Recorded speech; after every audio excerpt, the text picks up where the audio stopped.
Let's keep going here. So we talked to this guy. Where are we supposed to go? They didn't have it here at my store. They don't have anything else other than this. Well, you can get regular coffee and make your own coffee, but I was like in a hurry and I thought I'll just get this quickly. Okay, find coyotes. Okay, we don't have a specific place to go. We just have to find the guy. There's no one else in this starting area. Ooh. Refurbished flowers? Those have to be artificial flowers. How the hell do you have refurbished flowers? Yeah, exactly. I don't mind the fact that it doesn't have milk. It's just barely sweetened. Yay! Hey, Sharma. Hello, welcome to the stream. Yes, it is. That's Paco, but first, take another look around here.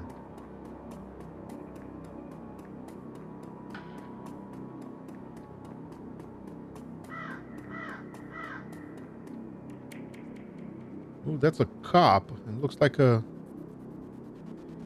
a murder site.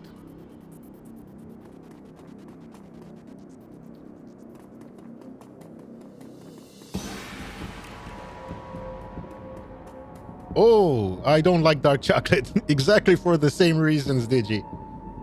With orange zest in it, it might be better, but dark chocolate with a high concentration of cocoa, I'm not a fan of it.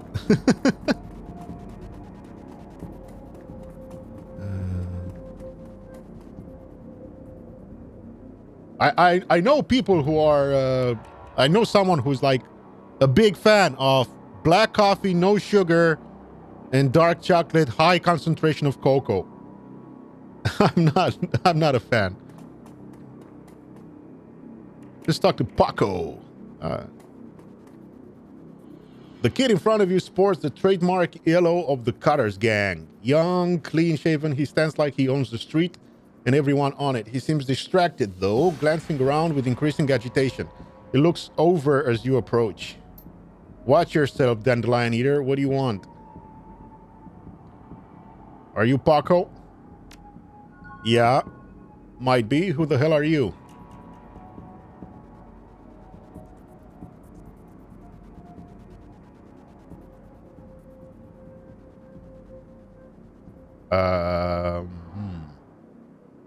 Relax, we're on the same team. I'm Chuck Finley. I was just at the Union. Your girlfriend's gone missing and I'm helping to find her. The tough guy swagger seems to drain out of Paco. The cutter is gone and before you stands a kid in a yellow jacket that doesn't quite fit. Coyote's missing? Oh man, that would explain. She was supposed to meet me here over an hour ago. Look, sorry for getting in your face like that. What else do you know? If she's missing, I need to find her.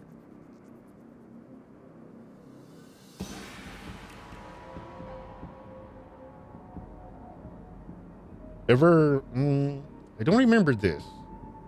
With the fixer. My memory is terrible anyway, but yeah. Let's go with this one. Ever heard of a place called Maury's Meat Market? Coyote had a receipt for some zebra meat from there.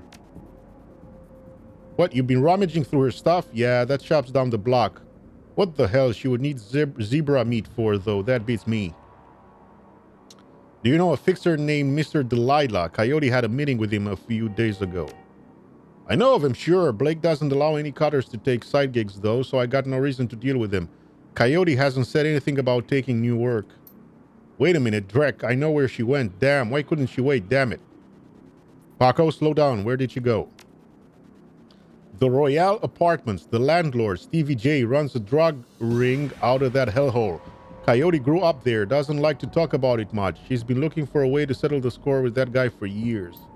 A few days back, I heard Mr. Delilah was looking for runners to steal some sort of item from under Stevie J's nose. She must have taken the job, I'm sure of it. And if his thugs caught her, there's a grim determination in Paco's eyes. I'm going over there. You coming?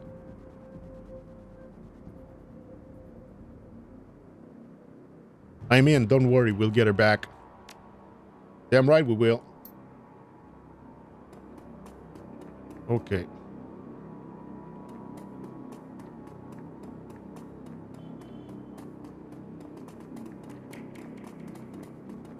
Public Market Center.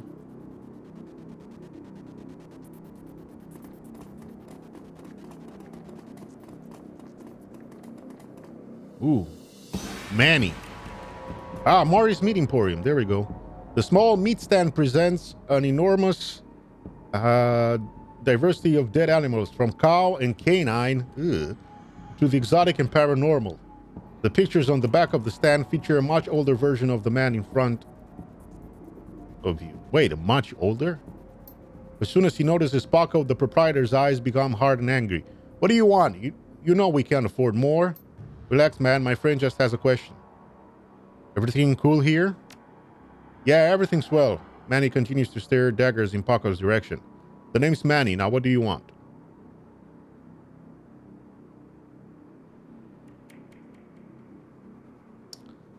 I have this receipt for an order of zebra meat. Still have it for me? I'll look it up. Yeah, got it right here. 2 days past the pickup time. Didn't think anyone was going to come for it. Here, it's all yours now. What would someone want to buy zebra meat for? Some people eat it, but I wouldn't recommend that. Tough as nails. We mostly sell to corp security teams who use it to reward their hellhounds. The flamers go crazy for the stuff for some reason. Oh, Dreg, that's why Coyote wanted zebra meat. Everyone talks about the pet hellhounds Stevie J keeps locked up somewhere in the Royale, and if she never picked it up... Whatever. Anything else? Do you know someone named Coyote? Nope, I don't go in much for that shaman stuff.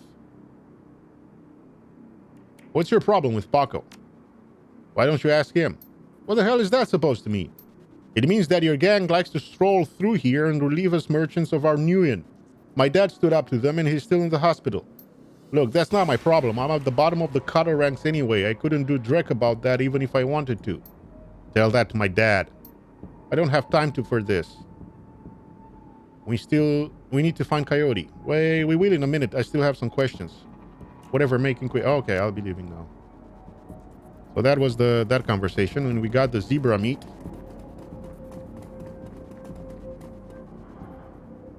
As your eyes adjust to the flashing lights, you spot the body of a woman dead on the pavement behind the police line. Panic spreads across Paco's face. Oh no, is that Coyote? This isn't happening, goddammit. Paco, breathe. Now take a closer look. Is that her? Paco steps forward and breathes a huge sigh of relief. No, it's not her, thank God.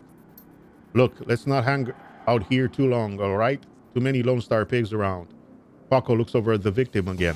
It's too bad. Whatever happened here, I'm not going to let anything like this happen to Coyote. What do we get here? Learn more about the Pike Place murder. Yep. A tall, emotionless Lone Star officer blocks entry to the crime scene.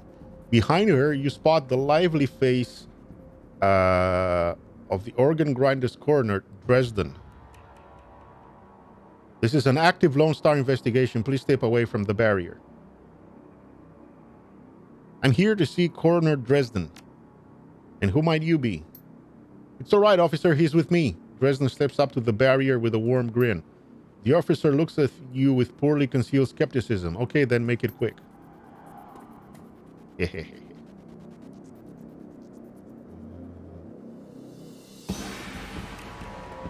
Lying on the pavement is the body of a young human female. Her eyes have been gouged cleanly out, and you notice a string of bite marks along her left arm. Bite marks? So, what brings you out here? Hot on the trail of the dead man's killer? Coincidence, believe it or not. I take it I've stumbled across another Ripper murder? Yeah, that's what it looks like. As you can see, the Ripper went for the eyes this time. Pretty clean work. I gotta hand it to him. Our Ripper knows what he's doing. Or she, I suppose. What do you know about the victim?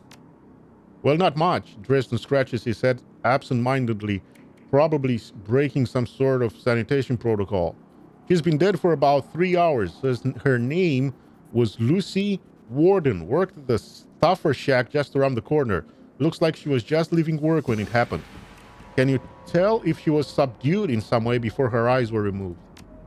That's the strange thing. There don't seem to be any signs of a struggle, not a single bruise on her body. Yet she was clearly alive when the eyes were taken. Oh. Died of blood loss shortly thereafter. As to what knocked her out, I won't know until I can run some tests back at the lab. I thought you ran the Redmond franchise. Isn't Pike Place a little far from home? Yeah, well, I don't mind the change of scenery. The coroner for the downtown branch is out on maternity, so I told management that I'd cover for her on this one. Plus, I want this sicko caught. What about the bite marks on her arm? Completely unrelated. It appears some wild dogs... Go on, sec.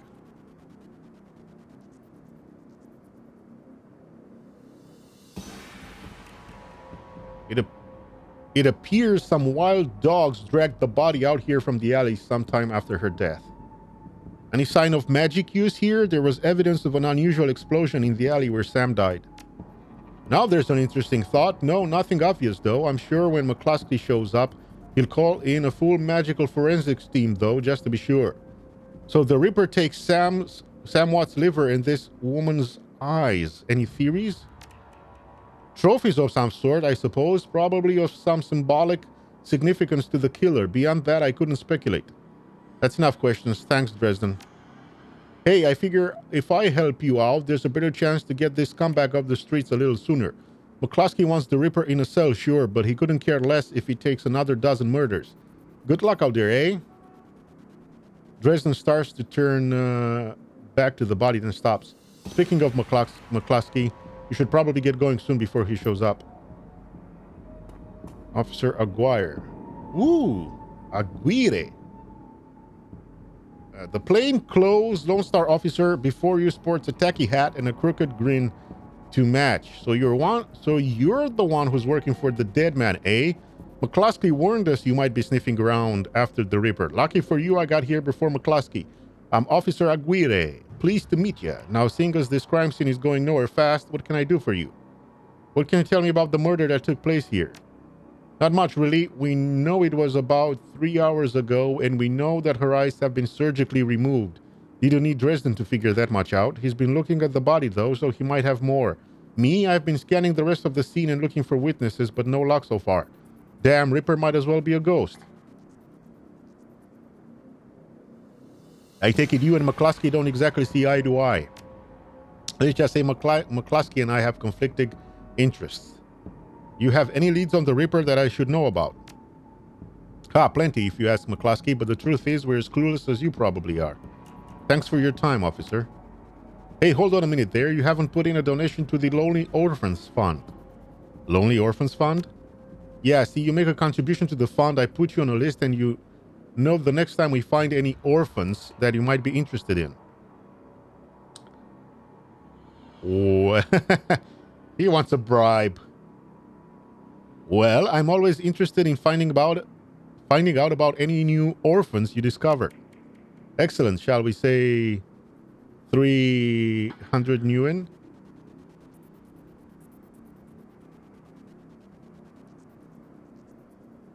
Okay, I'll do it because he says if we give him 300, it says give Officer Aguirre the Nguyen and your comlink code. His face splits into a wide grin. Excellent. I'll start an account for you. We get any useful new leads on the Ripper, I'll give you a call. Now, I'd better get back to work before McCluskey shows up. See you around. I don't know if that comes in handy. Ooh, who's this guy? If that will come in handy later on, but let's see how it pans out. Elf. The elf standing before you may quite possibly be the ugliest elf you've ever seen. His meticulously clean lab coat, format jacket, and old-fashioned bow tie give him the look of an undertaker from centuries past. He notices you approach and locks eyes with you, smiling a thin, unnerving smile. Hello there, stranger. Might I inquire, do you know which organ grinder's facility this body will be removed to? Who's asking? The elf giggles a strange, high-pitched warble you would not expect to emerge from his misshapen face. Oh, I'm no one of consequence. Never mind that, though. A good evening to you and your friend, the coroner. Huh.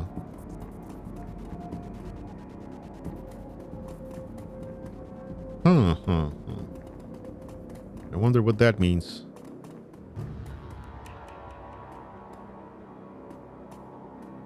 Can't go back there.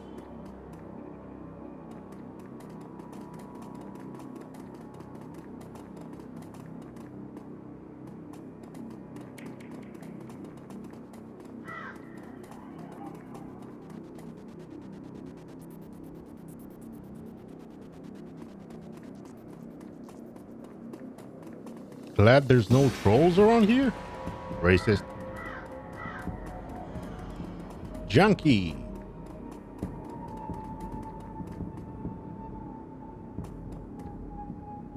Hey guy, you got any extra new in? Just need some sucrose zoom from the shack over there. Have 10 new in. Nutrasoy cakes will fill you up for longer. Thanks, chummer. That's it? I don't get any... I was hoping to get some info from him. Frank. Who's Frank? The orc before you wears the standard stuffer shack employee getup. The uniform is well kept and well fitted, but the tears streaming down his large crooked face do little to improve his appearance. He does not seem to notice you approach. Boy, friend, everything okay?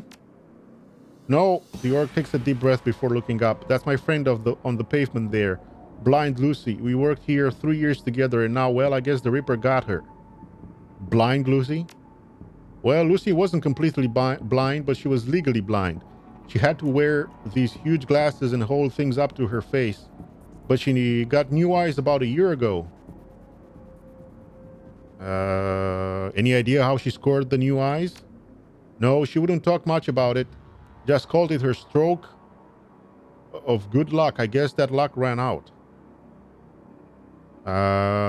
Seen anyone strange in the store lately? I see weird stuff every day. It's a stuffer shack. But no, nothing stranger than usual. Did Lucy have any enemies? Well, I'm not sure. I know she had an ugly breakup with her boyfriend after getting those new eyes put in. That guy was pretty upset for some reason and wouldn't leave Lucy be until she filed for a restraining order. That all seemed to die down a while ago, though. When was the last time you saw Lucy? Here at the shack earlier today. I think she was heading to the market to meet a friend. Hell, I was going to join her on my way home, but we got some last-minute customers. That's all I needed to know. Thanks for your help, and I'm sorry for your loss. Wait, you wouldn't happen to be part of the investigation, would you? In my own way, why do you ask? Well, Lucy had this necklace, an intricate little carving of a dragonfly on it. Wore it every day, said her mom gave it to her when she fled Denver. Anyway, you know how Lone Star is. All of her stuff will be bagged and placed in evidence storage until the Seventh World awakens. I just thought if you could somehow get that necklace back before Lone Star cleans everything up, I could send it back to her family. I feel like I owe her that much. I understand. If I can find it at the scene, I'll bring it to you. Thanks for your help. I know you know where to find me. Okay, let's go try do that.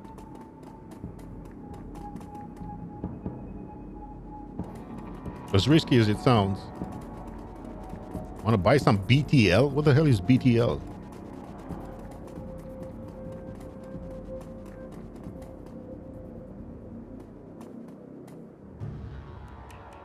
Ah.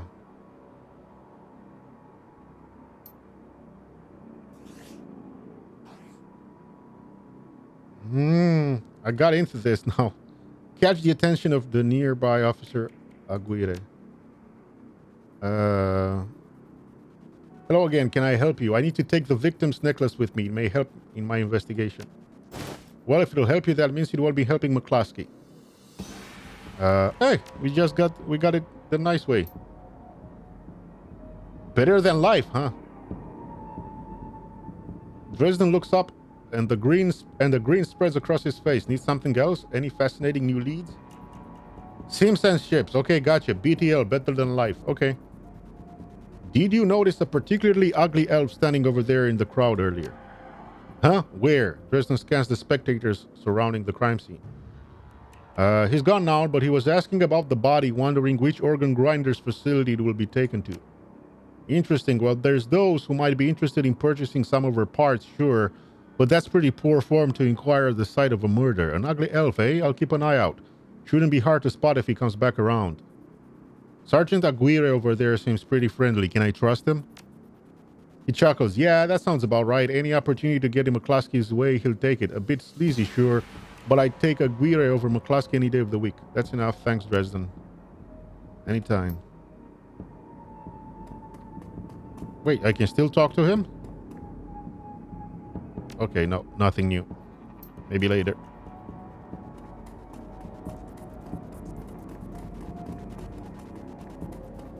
Let's make our way back to Frank.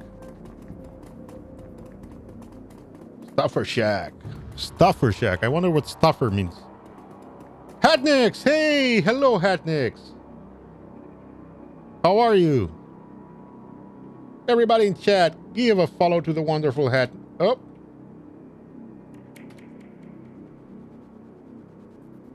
Why is that command not working? There we go. Give a follow to the wonderful Hatnix. It's playing Still Life 2. Ooh, I haven't played the Still Life games. I heard they're pretty good.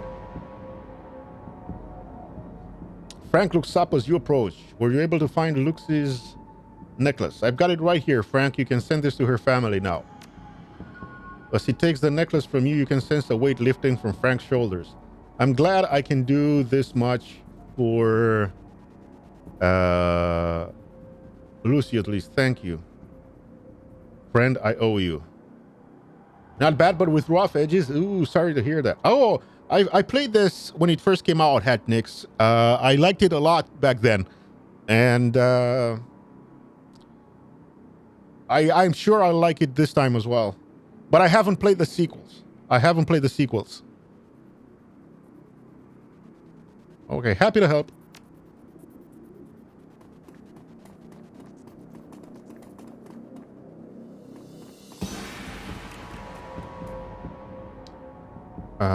Let's go find... let's go. The Royale Apartments. You roll up on the most impressive bit of tenement squalor you've seen in a long time. There's a few street lamps here, and what light there is flickers with uncertainty. Most of the buildings are damaged and tagged. The smell of old, rotting trash mixed with you don't want to know is overwhelming. It's no wonder people living here turn to BTLs. Anything's better than this. The better than life chip is the newest drug on the market. You don't need a good life. You can slot someone else's, live through them, and wreck your brain in the process. The front doors of the Royale Apartments aren't even locked. As you step inside, you can hear a junkie crying for another hit. It's time to find Coyote and find out what she knows about the night of Sam's murder.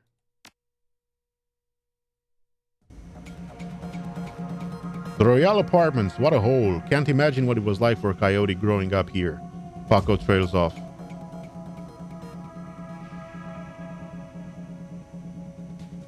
Haha, Hatnix. Huge pot of coffee. I got some coffee, but I don't like the taste of it, so I switched to Coke.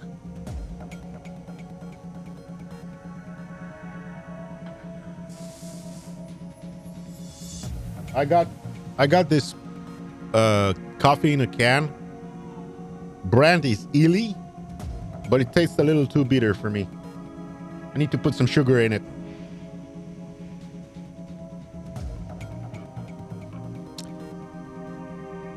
A hellhole full of junkies. Look like Stevie J's gets their rent money and their drug money. If Coyote's here, we have to hurry. She's good, but well, this BTL guy is paid to stay well informed. They may have known she was coming.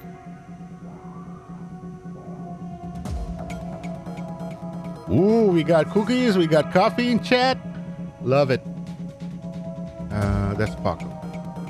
Tweaker.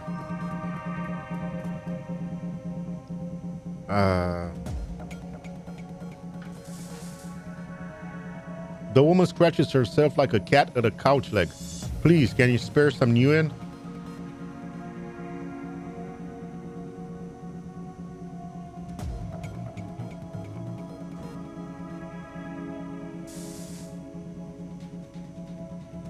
Let's try to get some information out of her. My cred stick's a little light too, lady. What can you do for me in exchange? I got nothing left to give, guy. It all goes to BTLs, everything. Please, just a few new in. Maybe I can credit you for some information. Have you seen a woman come through here today, armed and looking for trouble? Yes. No. Hell, what do you want me to say? I'll tell you everything. Please. She drops to her knees, pleading.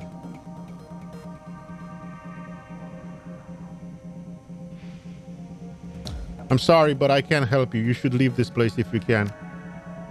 But that doesn't make sense. The BTLs are here. I just need something.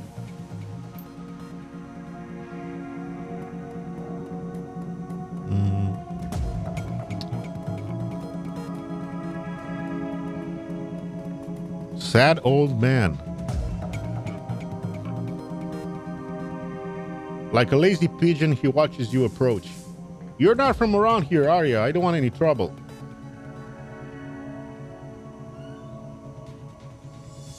You have quite the vantage point here. Bet you don't miss much. Seen anything special today? Yeah, everything in this body has gone to rust except my eyes and ears. Bit of a commotion upstairs earlier. Stevie's men are twitchy. This pretty young thing came through earlier, snooping around like you two are. I could tell she weren't here for BDLs. Don't know how she got upstairs, but there was a lot of more gunfire than there usually is this time of day.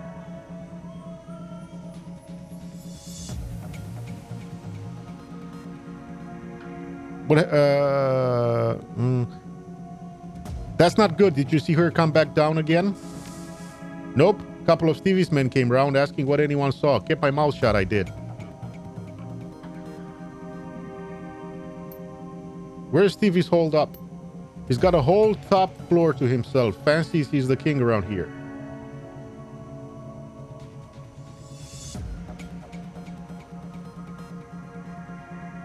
She's my only lead right now. Can you help me out? You've been right friendly, but I can't get on the wrong side of Stevie J. I'm sure you understand. You've already stuck out your neck to help us. We'll find another way.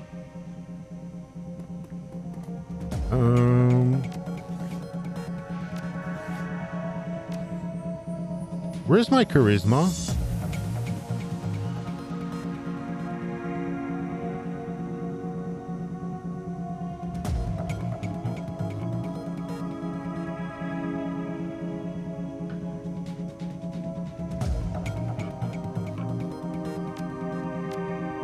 Ooh, I can choose a new one.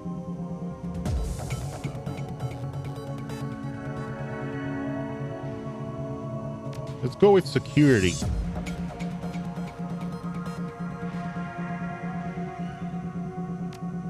Gang or... Oh. Ethnics. Yeah, exactly. Where's my charisma? Exactly. Or street? Let's go with street for now.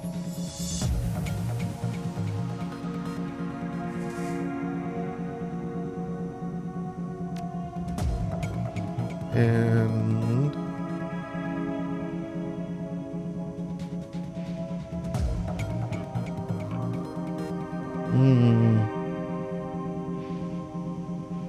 did I put a point in rifle? Yeah.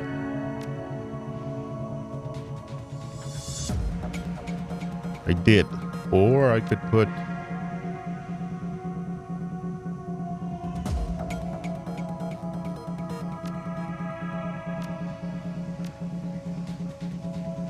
Or I could keep it like this. And just wait. Let's see what that extra charisma point will get me. Looks like there's a hole in the wall behind this old dresser. Move the dresser. The wall is crumbling here. Through a hole you can see a rickety stairwell leading up. Okay, so we got like a secret way up.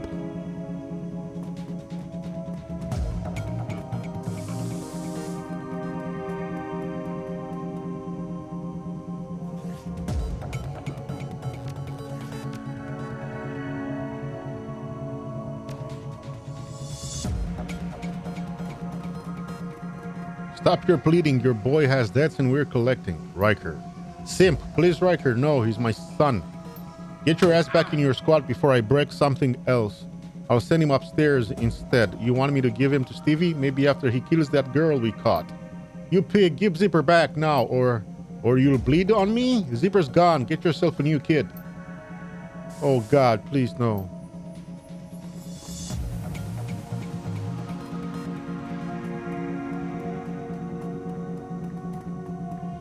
Ooh, what's in here? Combat stem.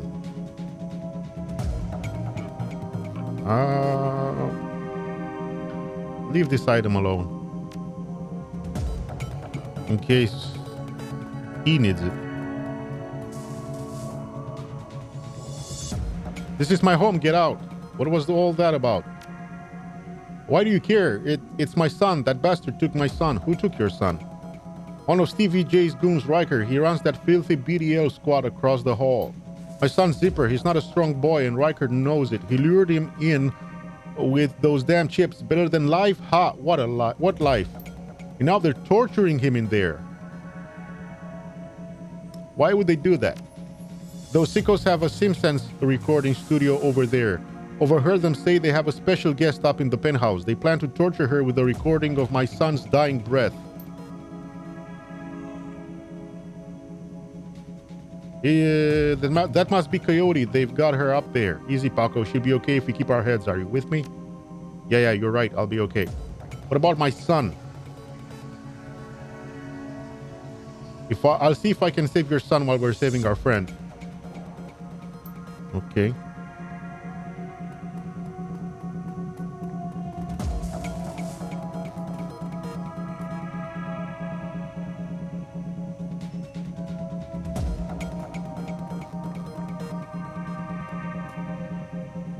Haven't seen you before, guy. Looking to go somewhere special?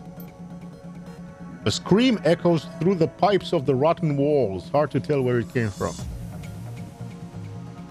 What was that sound? He smiles with his mouth, but his eyes say predator. Who knows? Could be anything. Probably someone riding the wrong end of a Yakuza execution BTL. We get all kinds. I can hook you up if you're interested. I think you're in the middle of... I heard you're in the middle of a recording session. Sure am. My gear is state of the art, if you can believe it. Let's try this. Charisma 3. I'm looking for something very special, something violent. Look around. Clearly, I'm not going to be offended by any idea you can come up with. Wow, you're one sick... I told him I want to kill someone and record it. The thug looks like he's thinking hard for a moment. Wow, you're one sick bastard. I like it. Perfect timing, too. I could use a trigger man for a little project I've got going. Come with me. Show me the way.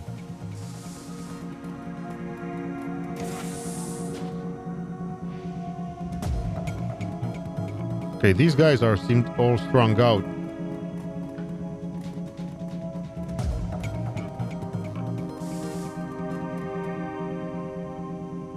Who's this, Riker? Can't you see I'm busy here? Says Tickler. This guy here has exotic tastes. He wants to help us out and is willing to pay for the privilege. That and a copy of the recording. Well, as long as Mr. J gets what he needs, I see no reason we can't make a little extra at the same time. I think young Zipper here is just about spent now. Just give me a moment to hook up a recording rig.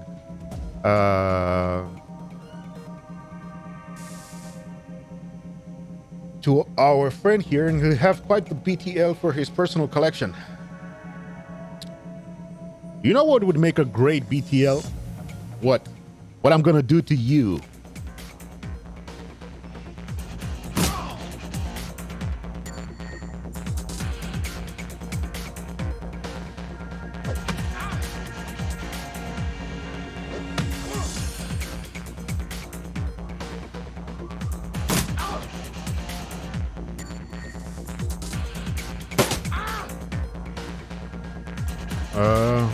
I'll heal up after this.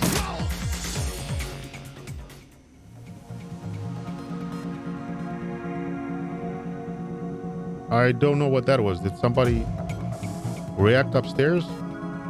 I don't know who you are, but thanks. You got lucky today, kid. If I were you, I'd play it safe from now on. You don't get lucky twice. Oof, I don't think I can move. Can you at least tell my dad? Oh, what's this?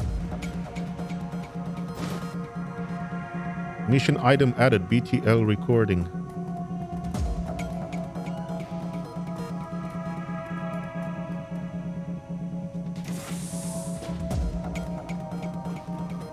An elevator gleams at the end of the hallway, out of place among the filth.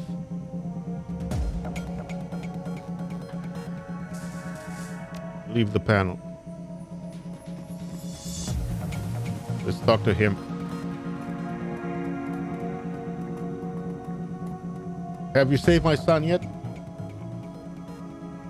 Zipper's okay. He's pretty messed up though. I don't know how to thank you.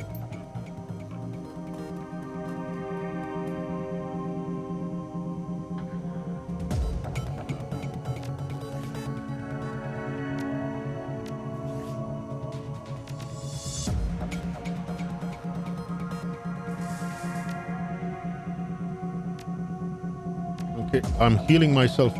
I just healed myself. Can I save? I can't save. What's the point of saving then? Let's take this combat stim thing. Or maybe not.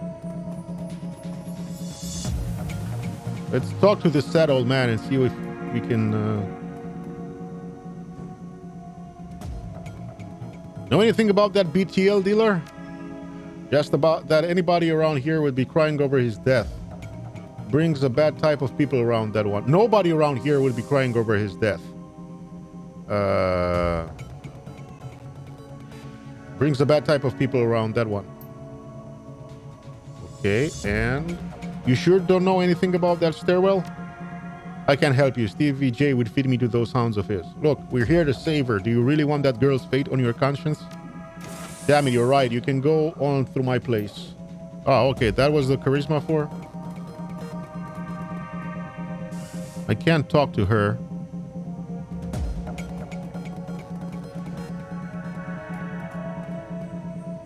Once you go upstairs, I'm not leaving until I find Coyote or I'm dead. You get it? I get it. Let's do this. Stevie J's penthouse apartment might have been nice at one point in time, classic even, but now it's filled with neon tube lighting, broken down furniture, piles of rubbish, and crates containing who knows what. Still, compared to the rest of what you've seen, it's positively palatial. The only thing marring the penthouse's pseudo-luxury is a woman's cry of pain in the distance, followed by laughter. Someone being tortured for another's pleasure. You step deeper into the apartment.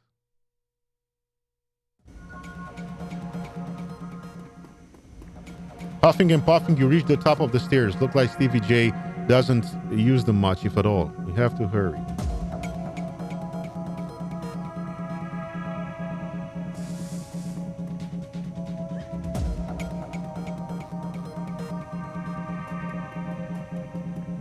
The floor is quiet, save for the loud humming of fluorescent lights. Seems like you have the drop on Stevie J and his men.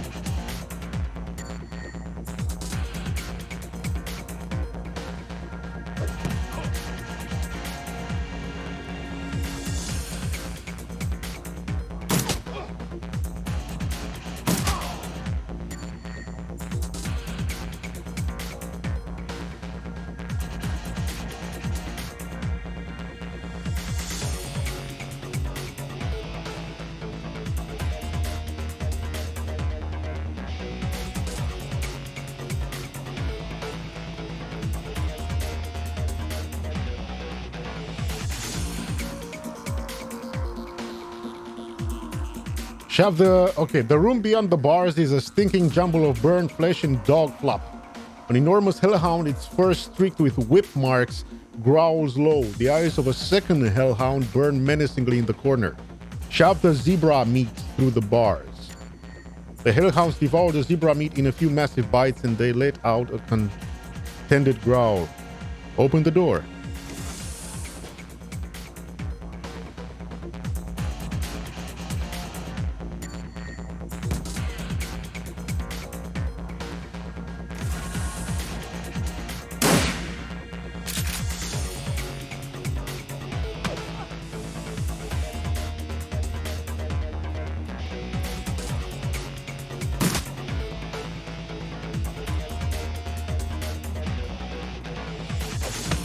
Boom! Coyote is badly injured, but she's managing to hold it together. Are you alright? No time to talk. Coyote kneels and picks up the fallen guard's shotgun. It's time to finish this.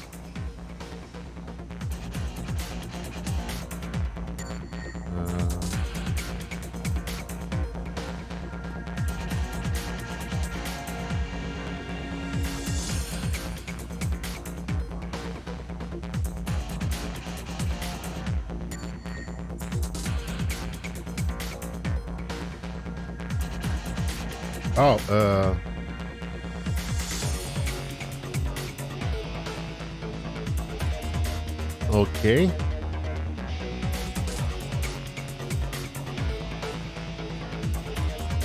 Coyote, yeah, I remember I liked her when I played the game a long time ago too.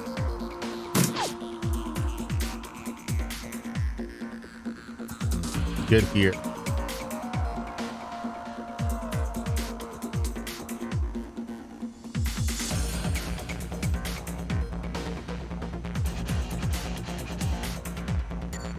Don't you have like any other weapons? Nah. Take care, Digi.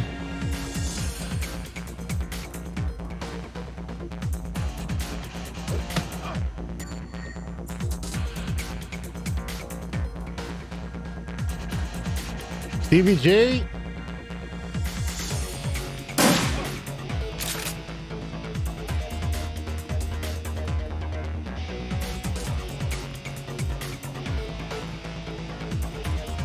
And his gang of men.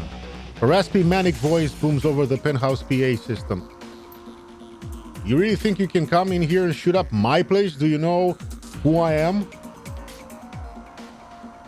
I know who you are. You're the guy I'm gonna kill.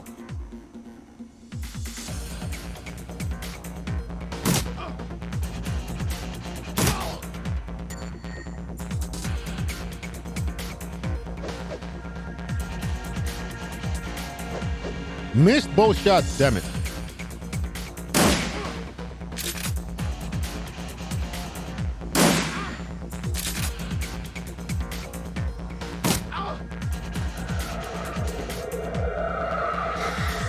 Oh no!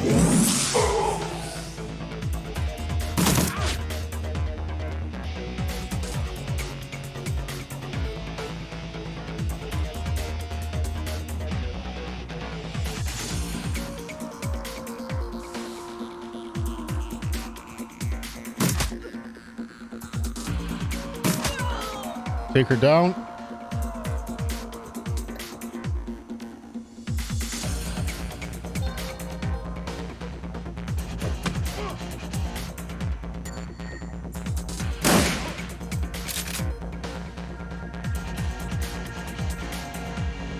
Ah, not enough ammo. Damn it.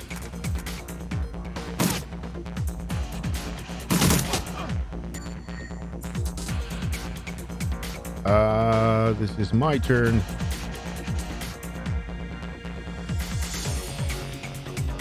Where could I go? Not really. Let's go here.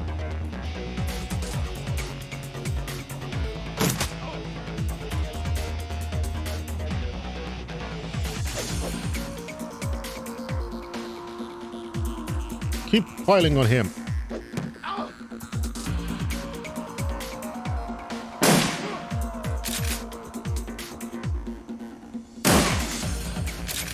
No, but no, I can't. And with the bloody gurgle, Stevie J is no more.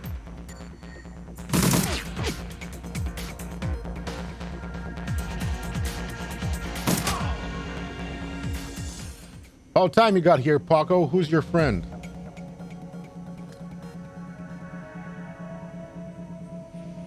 Just another professional. I need to ask you some questions. Paco glares, not now. Coyote, we need to get you back to the Union. Mrs. Kubota has that med lab in the basement. No, I need to finish the other thing I came here for. I need to find something for Mr. Delilah first. A stash of gems. Delilah, I thought you said you'd never do another deal with that man. Look, Paco, I needed an excuse to come back here and settle some debts. Figured I might as well get paid for it. Her voice is strong still, but her body's beginning to shake. Paco, help her back to the Union. I'll find those gems for you, then meet you there. Coyote looks as though she's about to argue, but says nothing. Come on, Coyote, let's go. Find Stevie's stash.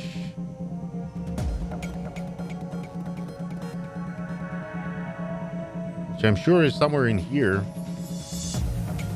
Ooh, what's that? Okay.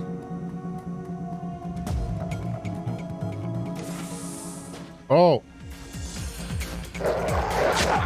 Holy crap, that thing hurts.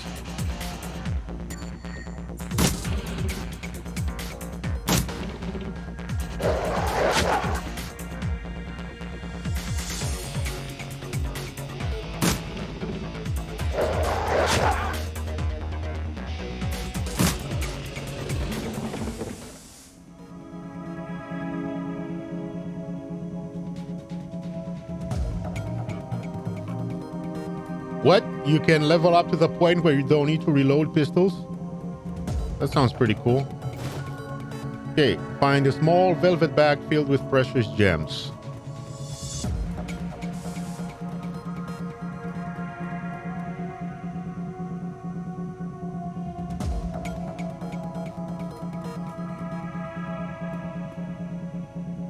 There's a thing here. Ah, okay, it goes 0 AP.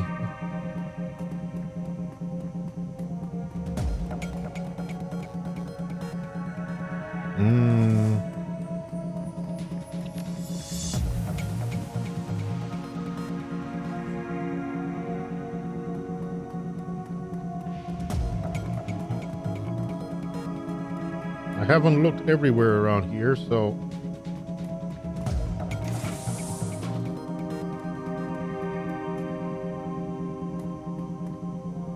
Just old junk. Some Newen! 25 Newen. Oh, another. Oh, find a money clip full of Newen and a medkit.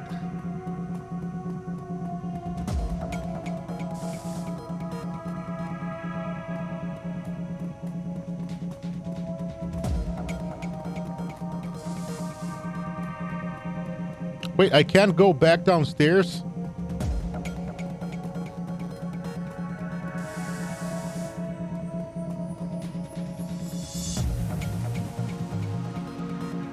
That kind of sucks because I didn't do something downstairs. I wanted to check the guy who was torturing that kid. I wanted to check his computer. But I guess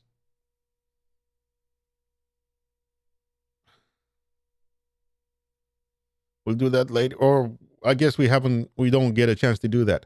Return to the Union. Despite Coyote's clear desire to stand on her own 2 feet, Paco needs to help her through the door into the seamstresses' union. Heads raise, and the front room of the bar falls strangely silent. Paco stands by her side now, not speaking, his dark eyes flat with fury. Coyote presses a rag to her clawed-up face. She winces but manages to keep control as she breathes in slow, deep breaths to manage the pain. Taking a closer look, you see her arm isn't much more than shreds of meat and broken bone held together by tendons and burned skin.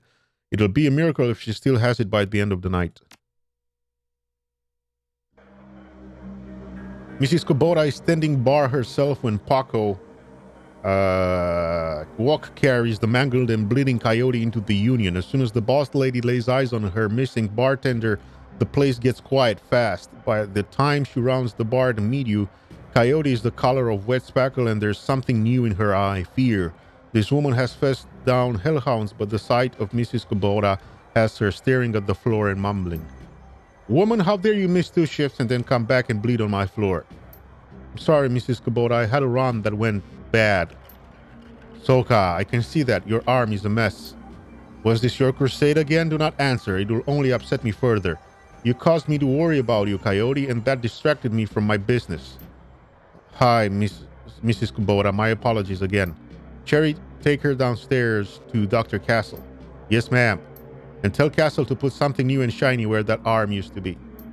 Mrs. Kubota, I can't afford a cyber arm. I am aware of your financial situation. When you are healed, we will discuss the concept of Jiri. The depth of honor. Now go bleed elsewhere. Yes, ma'am. Welcome back, DG.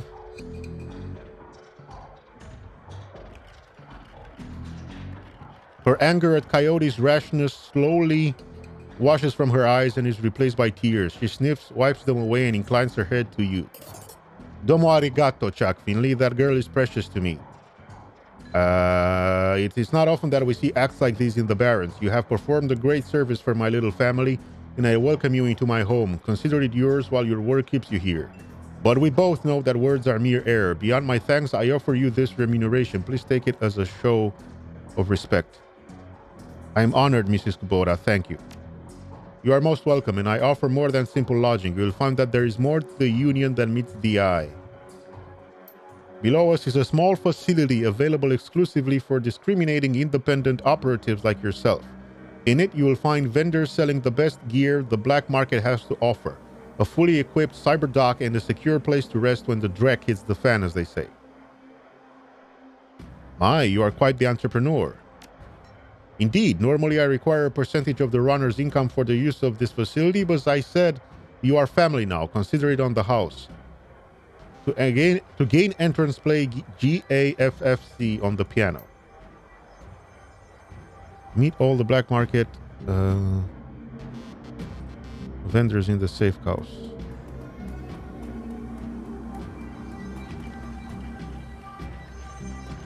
Ooh, Van Grass. Who is this guy? Van Grass. Van Grass is busy talking on his comlink, checking his heads-up display and motioning to a runner standing nearby all at the same time. He's an intense little man. You get the sense that he likes to look busy. I'm Van Grass. Make it quick. Business good. Talk to me. Never mind. Sorry to bother you. Hey, guy, wait a minute. He covers his comlink for a moment, tilts his head your way, but you can see he's still staring at his HUD. I'm offended. If you got anything you need to unload, you come see me. Okay.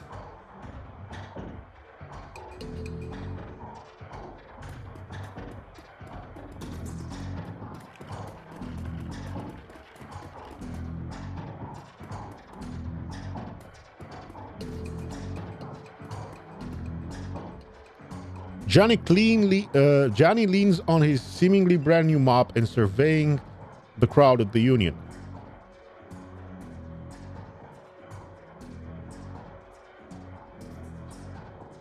Where's the safe house? The piano is a little out of tune. Check it out. Yep. Mr. Clue. The hulking troll bouncer in the immaculate suit stands as impassively as ever. The absence of dust on his broad shoulders is the only real indication that the man ever moves. He nods to you when you approach.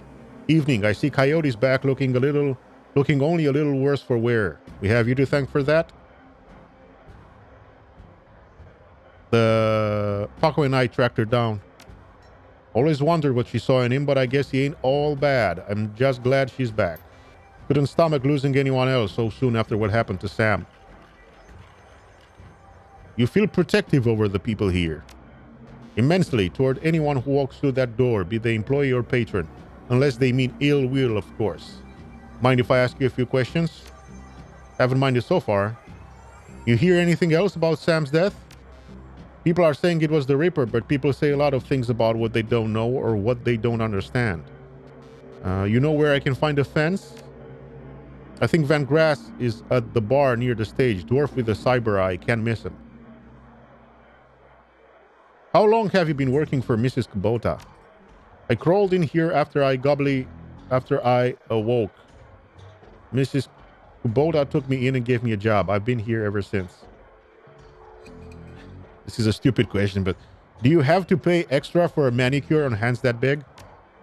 It's not the size they charge more for, it's the blood under the fingernails. Ho ho ho, badass! Should be going. Catch you round.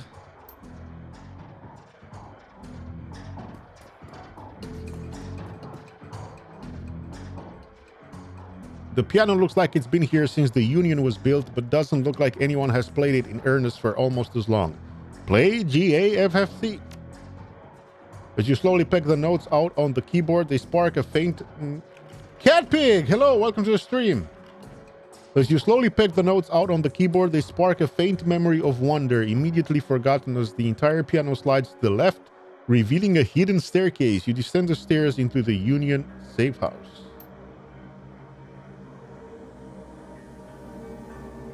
Here we go. The entrepreneurial Mrs. Kubota has combined everything a runner might need into a one-stop shopping experience. Black market equipment, high-end magical talismans, and a fully stocked cyber surgery dealership.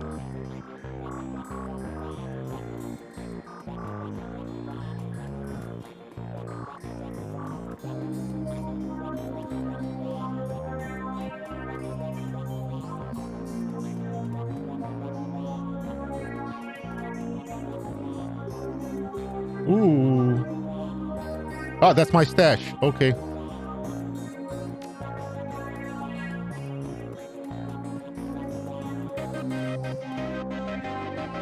Dr. Sarah Castle. Make it quick. I need to operate. Thanks for helping me. Thanks for helping me out back there.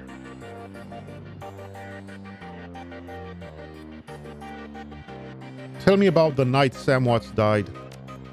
Sam's dead? Geez, guy, do you really think this is the time? How did he die? This is going to have to wait. This woman needs surgery now. Okay, folks, I'm going to have to ask you to go sit in the waiting area. Watch some Tri-Vid or something. This young lady and I have work to do.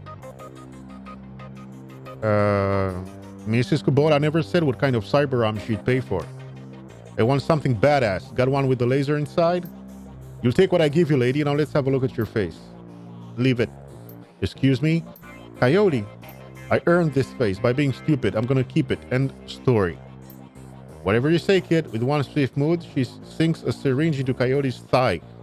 Nighty-night.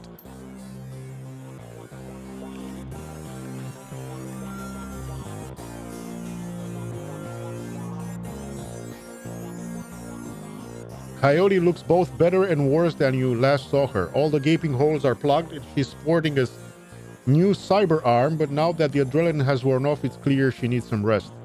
Good morning. Thanks to the miracle of modern science combined with Doc Castle's magical healing powers, I'm almost as good as new. Better, really.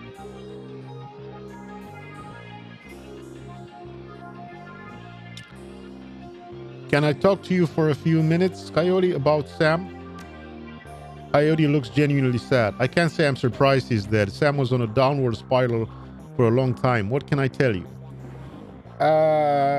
1 second, guys. I'll be right back.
I'm back. I'm gonna keep the webcam off for a few minutes.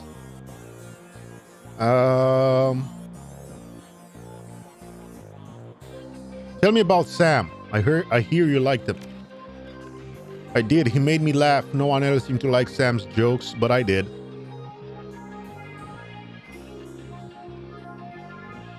Me too. You were friends?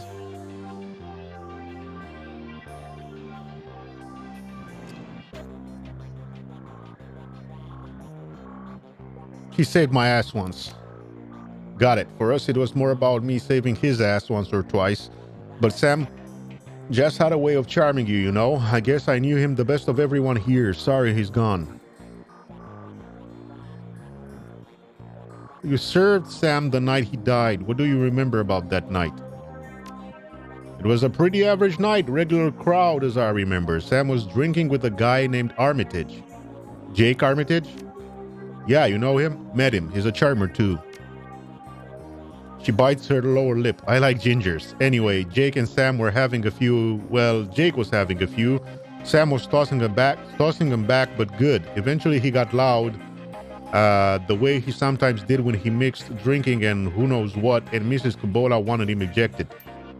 Mr. Clue wasn't around, can't remember why, so she asked Jake to do the honors. Jake dragged him out the back into the alley, and that's the last time I saw Sam.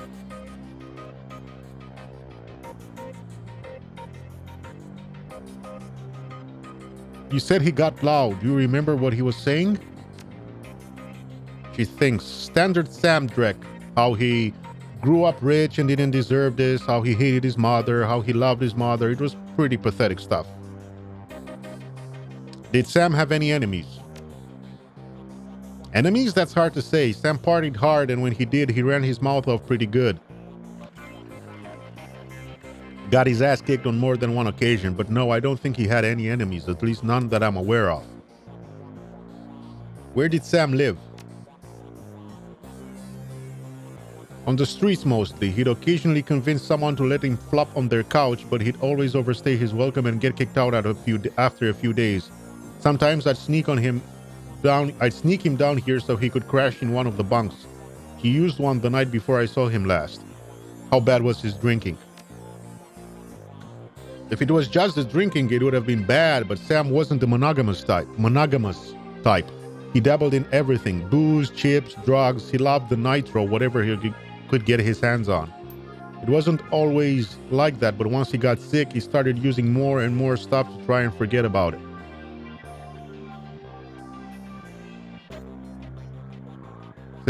Sam was sick? Dying, didn't you know? Yeah, everyone could tell. You could just look at him and see he was a walking corpse. It had to be the drinking. Then he disappeared for a while, and one day he came back all better, looked good even. Hard to imagine. He said his mom helped him out, never said how though. Thanks, Coyote. Now I need you to do something for me. What do you need, babe?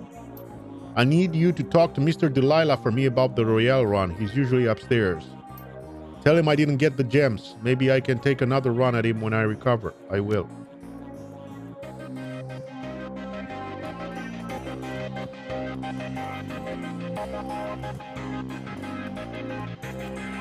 But I got the gems. What? Wait. I got the gems.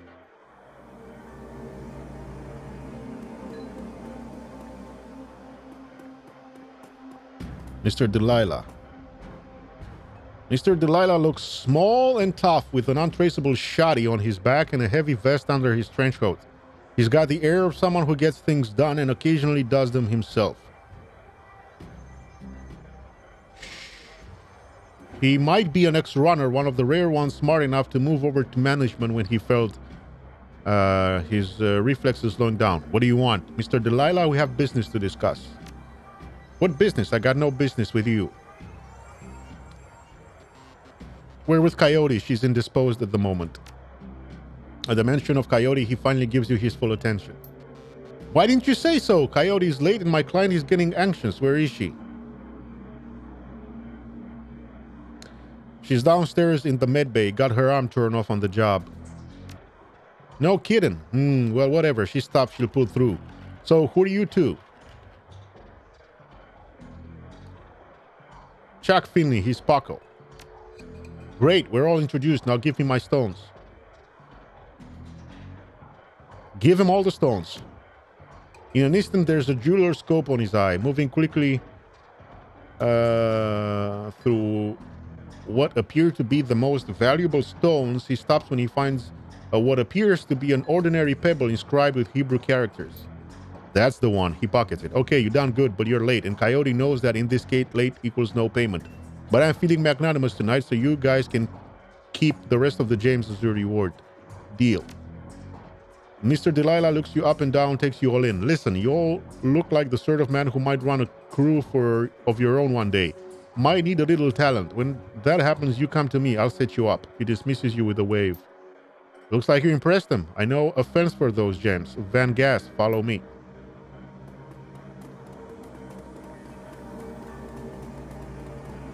Yep, this guy right here. Van Gas fiddling with his cyber eye while noodling on his PDA. You're back, still busy. What's your story? I can see you're a busy man. That's right, and so I wouldn't bother you if I hadn't come into possession of these rare stones. Rare stones, huh? Let's see those rare stones. You hear the servo in Van Grass's cyber eye whir as the magnifying lens slips into position. He bends his head over the stones for 2 seconds, maybe less. Where'd you get this, Drek? A gumball machine? I'll give you 1,000 for them. Sounds good. Pay me. Done. Give me your cred stick. Okay, we got some money, which is good.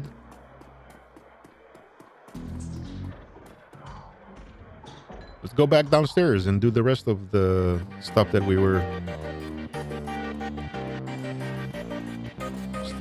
doing here.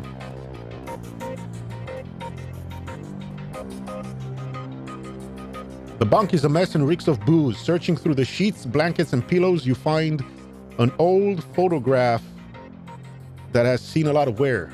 Look at the image on the photo. The picture is of a blonde boy and girl, both about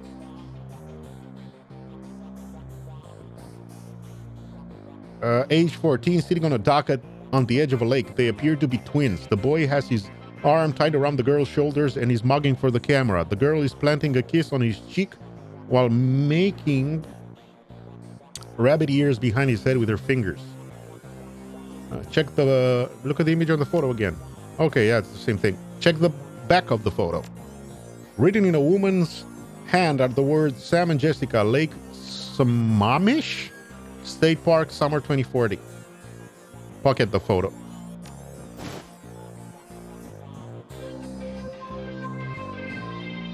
Okay, that's my stash, right? Yep.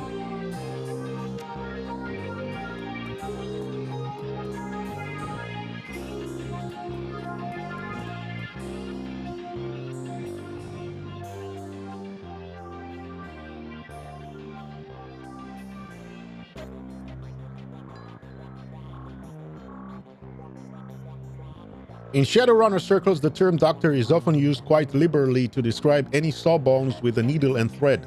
But in the case of the Union's resident medical expert, nothing could be further from the truth. The safe house boasts a fully equipped medical suite complete with shamanic fetishes. This is sixth world medicine of the highest caliber.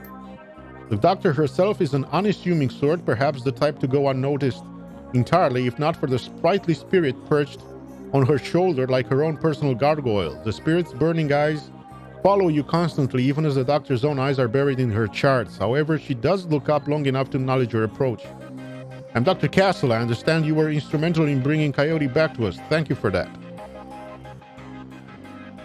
You're welcome, Doc, and I gotta say that was some work you did on her. Your talents may be going to waste down here. High praise for a simple arm swap, especially since she wouldn't let me repair her face. She notes you eyeballing the facilities. I can tell you're surprised to find a full-service medbay under a dive bar in a slum. Don't be. This is a Shadowrunner bar after all. For a purveyor of cyberware and trauma kits, there is no better place to set up a practice. I patch runners up, install and maintain their cyberware, and provide medical supplies for their runs. I may not be as mobile as Doc Wagon, but I'm the next best thing. Can I help you with anything? Tell me more about trauma kits. Trauma kits are fully automated stabilization units that include a defibrillator, spray-on synthetic skin, and medical nanomachines. They can save a runner's life if you move fast enough. So if you are bleeding out, one of those can get you back on your feet? Exactly, but you have to be quick. This is Doc Wagon's own field tech, but even their stuff has its limits. What cyberware do you... I see shamanic fetishes. You a shaman too? While modern medical technology makes surgery less disruptive than it used to be, it's still an ordeal for both the body and the spirit, requiring extensive recuperation to properly heal. I am trained in the ways of the spirit world as well as the scientific world. I do my best to heal the whole patient. What's that on your shoulder? This little guy supports the healing rituals I perform on my patients after surgery, dramatically reducing their recovery time. Not standard procedure, of course, but the results speak for themselves. What cyberware do you have available? Ooh. Look at all this stuff.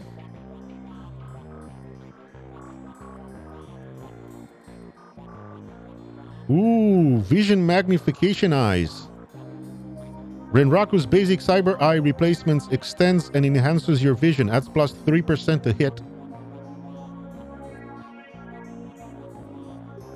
As Technology Cyberleg, basic yet powerful metal machine replacement for your leg, adds plus 8 HP and plus 1 quickness.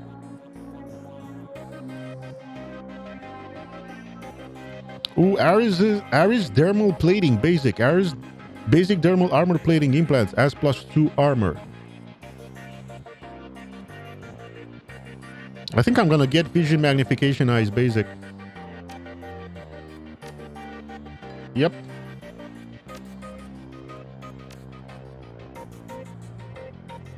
Let's see your medical supplies. Ooh. Man, these things have...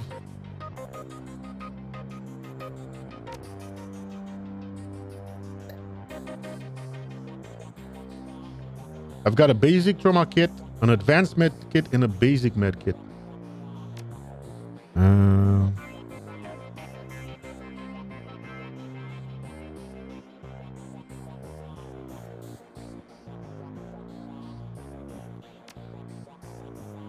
Let's get 2 basic med kits.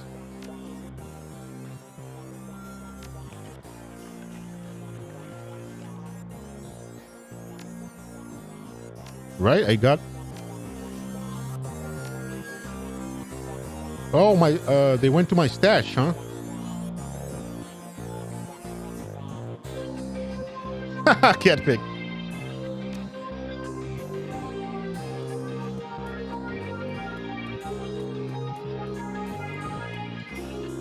Yeah, they went to my stash.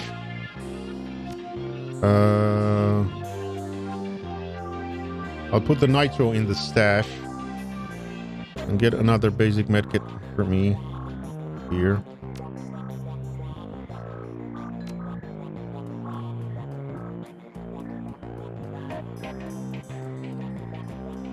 Hey, this guy said hey.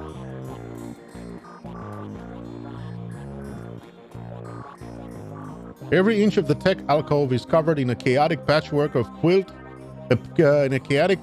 patchwork quilt of circuit boards, chips, wires, displays, and a million other things that you can't identify. In the eye of this techno-bit storm stands a dwarf immaculately dressed and supremely calm.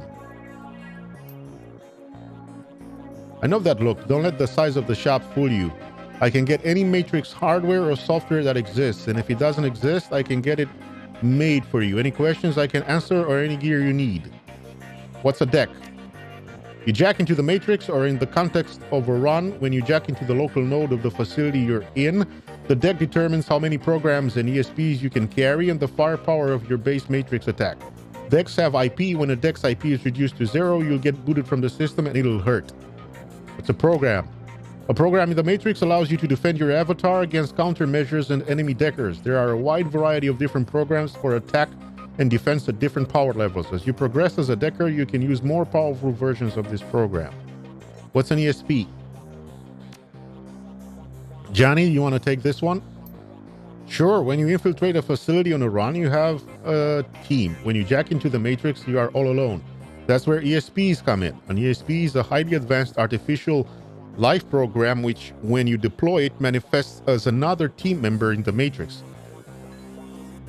Different types of ESPs have different abilities. What do you have for sale? Ooh.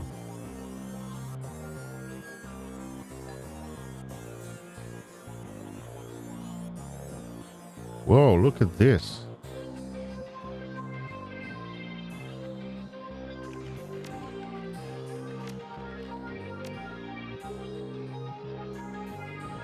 Ooh.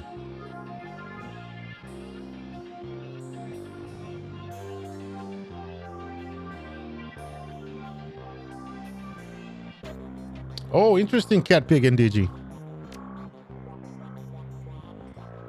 Yeah, there have been problems with the internet.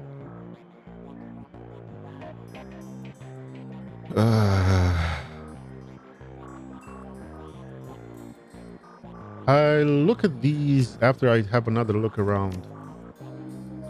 Oh, I'm being rude. Let me also introduce you to our resident decker and my good friend Johnny Clean.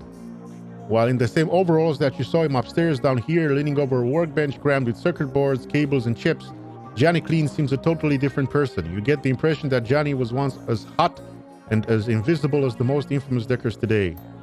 Good to see you down here. Happy to be of help if I can be. How is decking used? The decking skill is often used just on terminals in the real world to get information, hack doors, etc.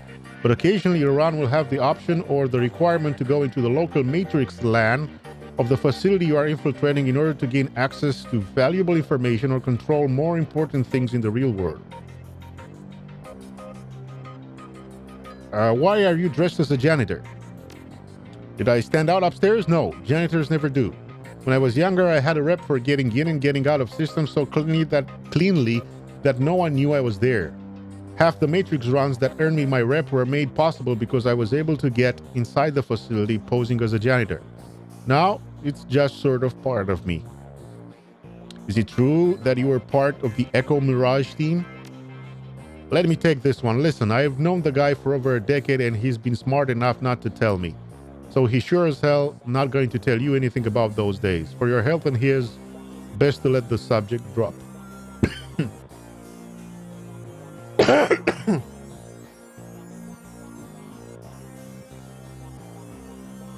See you guys around.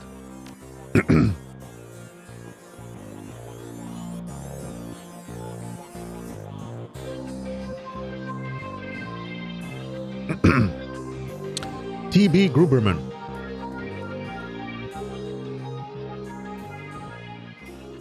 Whoa, look at this guy. Theodore Buster Gruberman is a well-groomed orc dressed with a precision that suggests the straight lines of a military officer's uniform. His hair is cropped short, high and tight, as they say, and the neatness this presents is only compromised by the uneven tusks protruding from his mouth. The only other defect in this picture of perfection is the man's cybernetic right arm, which is obvious enough to be noticeable, but not so obvious as to ruin the line of his suit.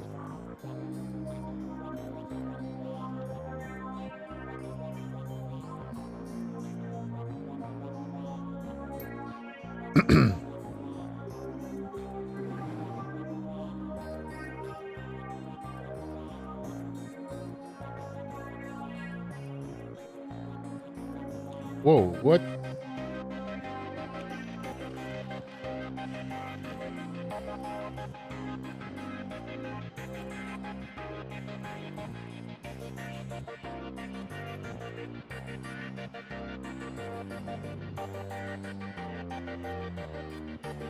Both Uplay and itch.io had the issues.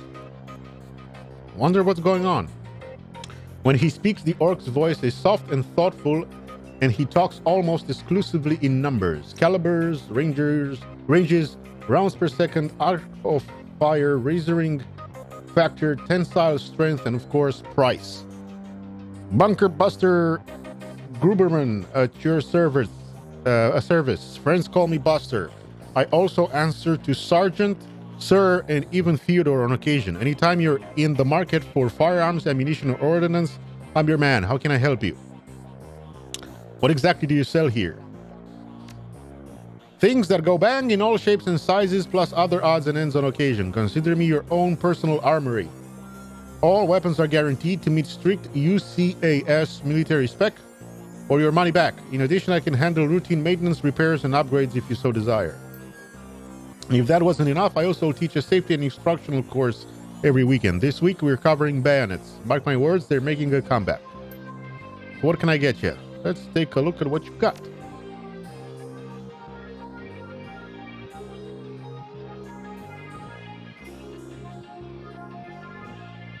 I already have the best rifle. Well, one of the two rifles available.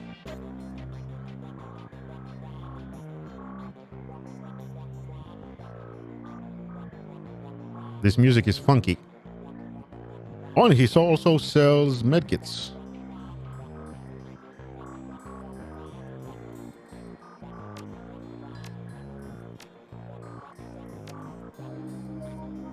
Okay, let's take a look at the other guys. I think this is the shaman. Eric Mersman. Change your clothes, change your life, right? Oh no, this is the armor guy. Not only will you look better, not that you look bad now or anything, but each one will help to keep you on the right side of the ground. Take a look.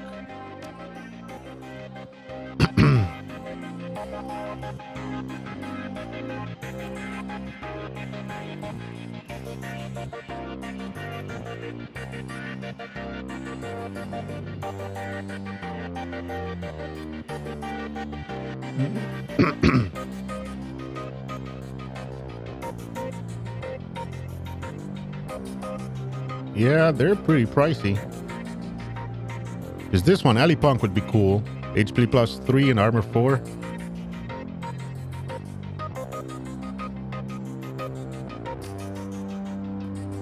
And who are you? Algernon.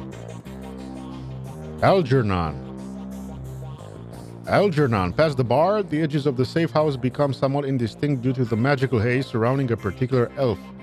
The man seems only half of this realm, his mind wandering the far horizons of astral space, while his body peddles his otherworldly wares.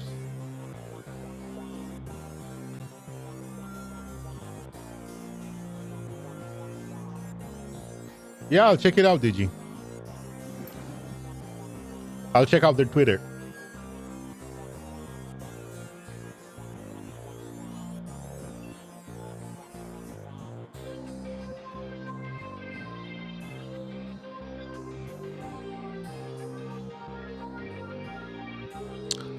Good evening, young elf, and welcome to this humble home that we call the Union. I am Algernon Half-Dream. To ease your way through the sixth world, I offer you the best in magical foci, spells, and fetishes for the conjuring of spirits. Another time, Algernon. I don't use that. My character has nothing to do for that stuff. Let's talk with Coyote. You're back. I think the highlights of the Wolves game will be on soon. Want to take a load off and watch with me? Did Sam have a sister? Her brow furrows. Yeah, I think he did. He mentioned her once. It didn't sound like they got along that well. Your comlink chips and the screen shows the smiling face of Officer Aguirre. If he's smiling, it must be about money.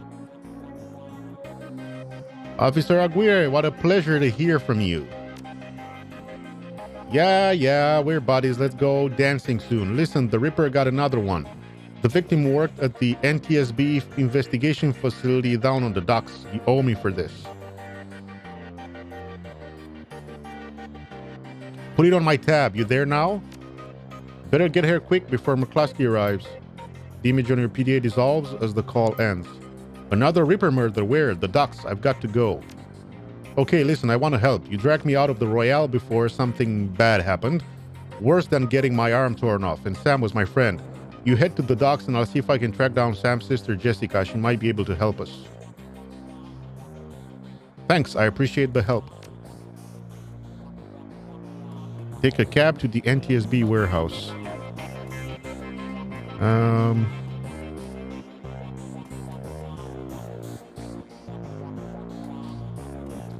Let's get some programs.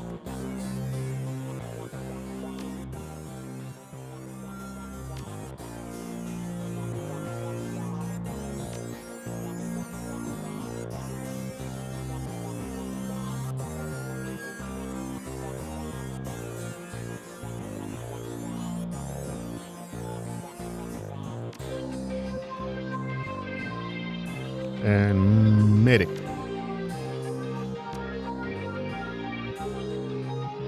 Ooh.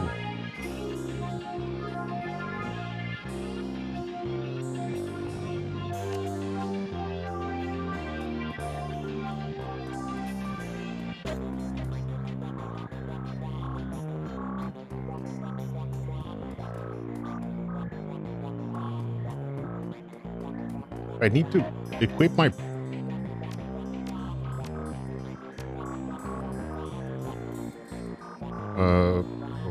Okay. Kind of confusing. Are my programs equipped on me or...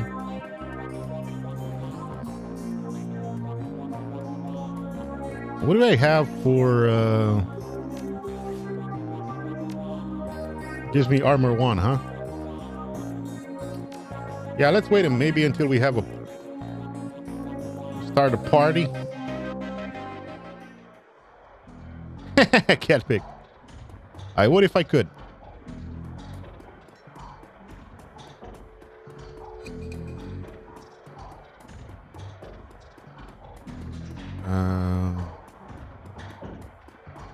BTL pizza. How else may I be of service? Is Mr. Delilah here tonight? Yes, Mr. Delilah is in the back bar. That's usually where he does business. You mentioned Coyote's crusade. What is it? Coyote grew up in the Royale but managed to escape that life. However, her cousin was apparently not so lucky. He came to town about a year ago and fell in with the wrong circle. He was introduced to sim chips and became addicted to BTLs. Coyote has been tearing her way through the chip houses for months now, searching for him and acting as a one-woman cleanup crew.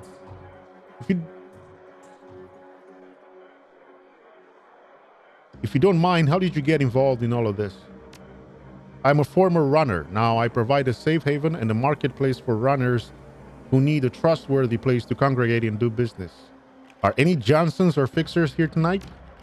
In addition to Mr. Delilah, you may wish to speak to Van Grass. He's often stateside. Van Grass is most often a receiver of found articles, but he occasionally has work. I'll be going now. He occasionally has work. But I can't talk to him.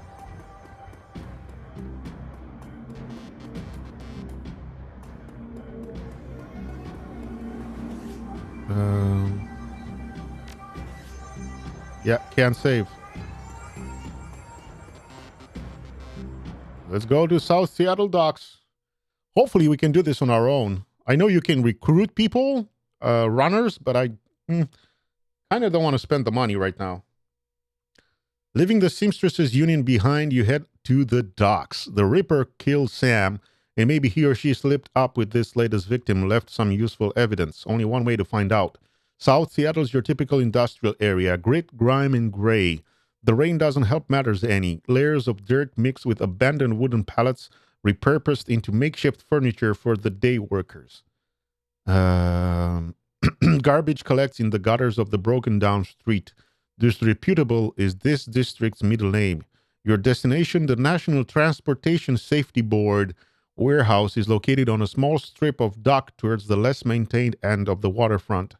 Despite all the presence of those who linger in such places, it's quiet as you approach the gate.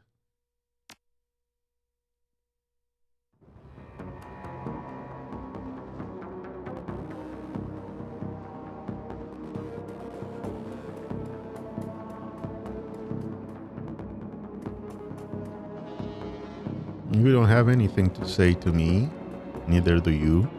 You, however, seem to want to talk.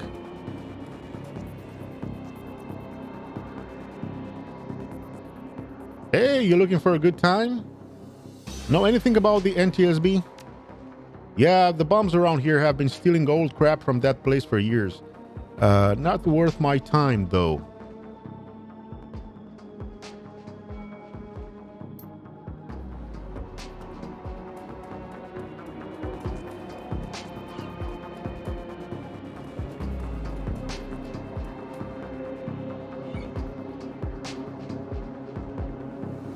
One second.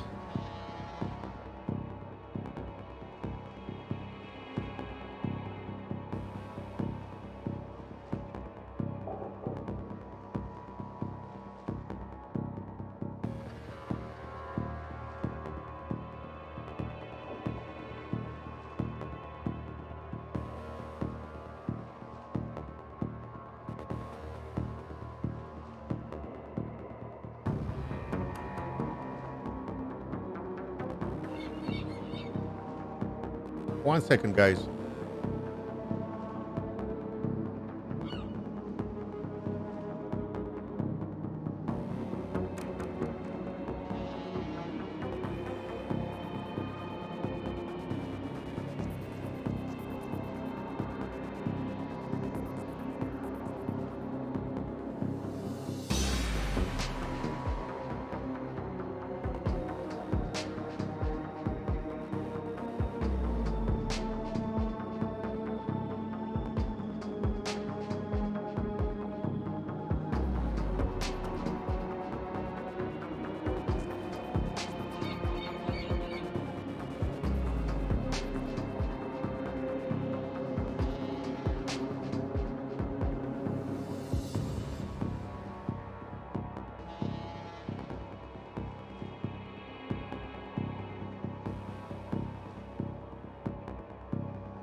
Okay, I'm back.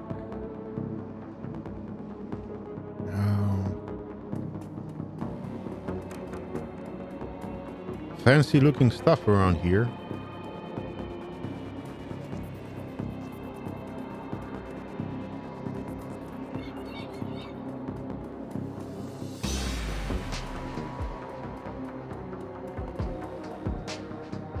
Lone Star Guard. The guard looks bored. He toys with his gun absent-mindedly, like he might shoot something on a whim just to watch it die. Hey, you're about to trespass on corporate property. You looking to get dusted, street scum?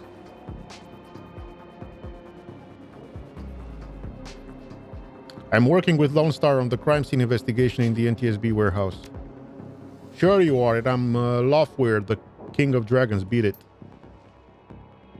And I didn't have the security yet to get to talk to him.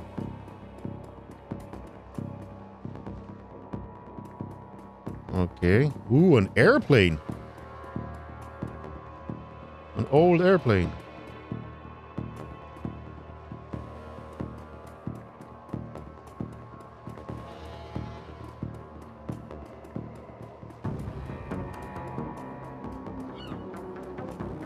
NTSB does air crash investigations. Didn't know that.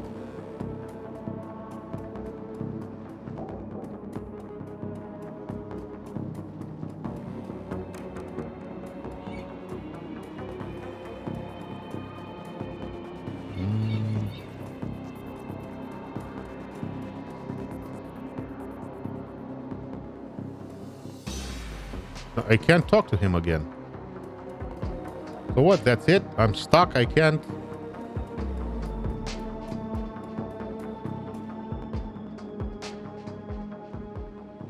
Haha, there we go.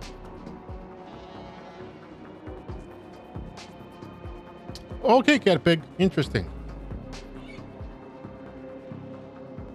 They possibly also investigate other transport incidents. Interesting. Hey, you looking for a good time? Not me, a friend of mine. I need you to have some fun with the guard by the fence around the corner. All right, $20 buys you a 5-minute distraction, then I've got to get back to work and earn some real new yen.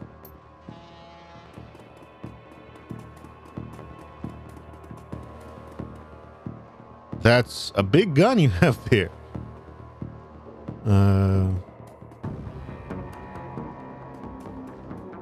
Okay, he's distracted, but what do I do?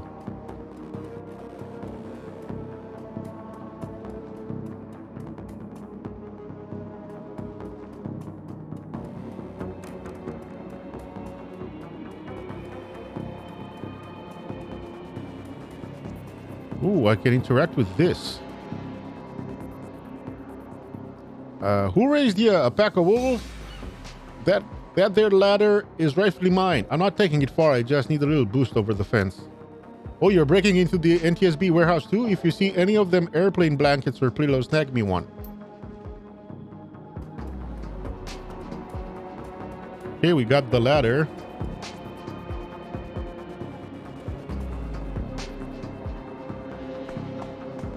We made it over the fence.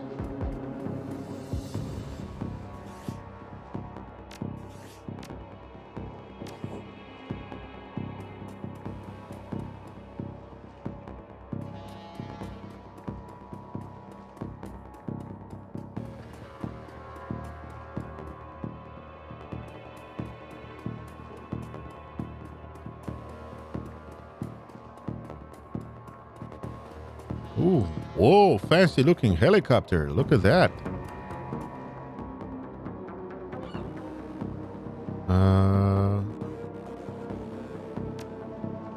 A grenade. Phosphorus grenade. Send that to our stash.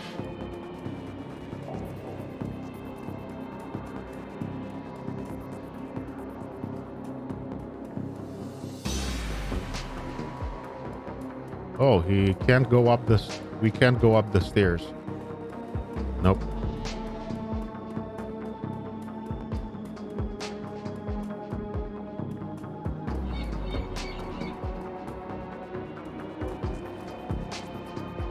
I'm genuinely looking around for blankets, like that guy asked us. Whoa, look at this. Look at that fancy thing.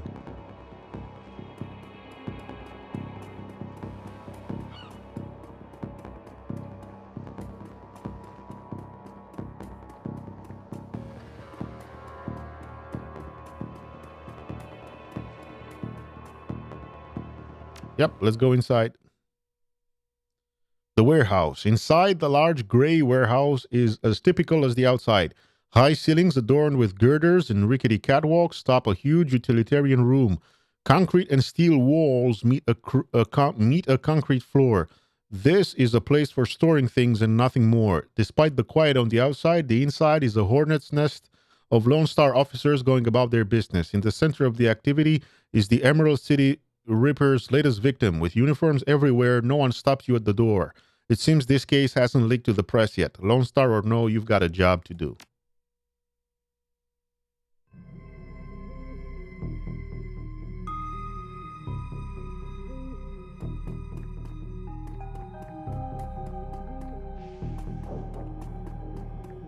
Ooh.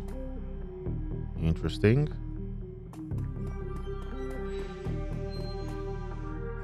Oh, that's our coroner friend. Told us to talk to the cop. Ooh, another area.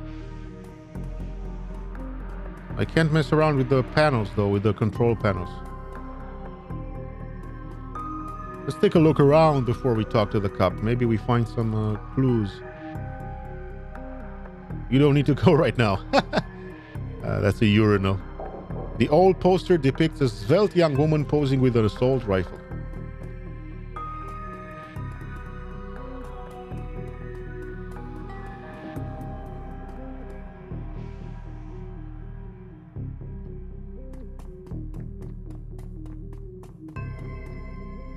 Nope, can't do anything here.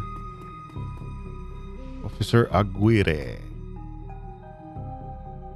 Took your sweet time, didn't you? You know the traffic these days. Fill me in. We had time to go over the evidence while you were en route. Turns out this might not be a Ripper murder after all. I left the computer on in the office over there if you want to see for yourself. The victim worked here at the NTSB warehouse as a black box researcher. NTSB? The National Transportation Safety Board. This warehouse is used to go over the wreckage from plane crashes to try to determine what happened. The Vic was in charge of their highest priority investigation at the moment. We've gone through the victim's computer and his case notes indicate he was selling secrets. Idiot kept records. That'll get you killed quick. It did. Some runner like you probably often to cover up his corp master's involvement and tried to make it look like a Ripper killing. Here's the office key. Check it out for yourself if you want.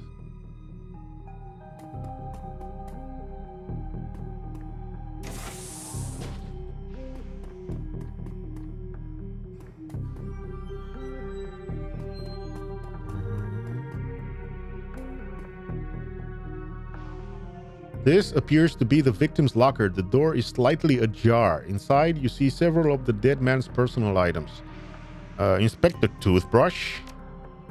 The blue toothbrush is still wet from being used. It smells of mint and cigarettes. This appears to... inspect the comb. The comb is black plastic and has some wiry gray hair stuck in it. Leave the locker.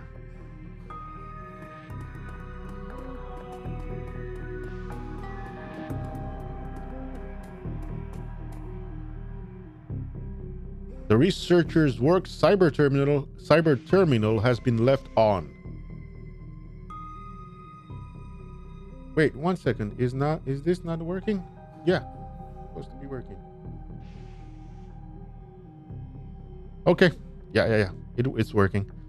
Read the notes for case file 95.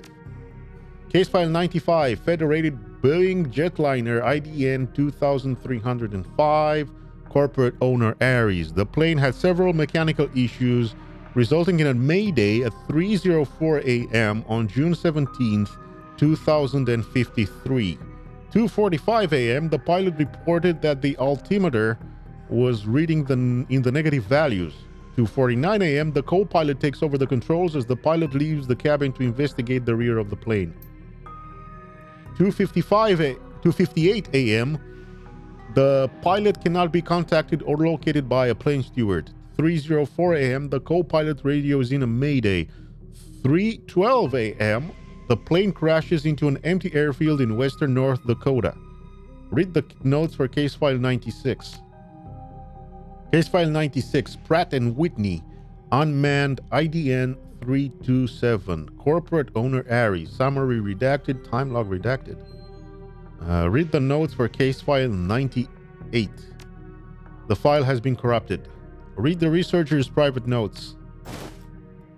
The notes that appear on screen pertain to NTSB case file 96, the crash of an Ares jetliner near the UCAS and Sioux Nation border. The crash is reportedly the result of an equipment failure. Reading further into the investigator's notes, however, you find substantial evidence linking the crash to an experimental Renraku research initiative. This information could be worth a great deal to the right buyer. You download the researcher's notes to your PDA. Leave the computer.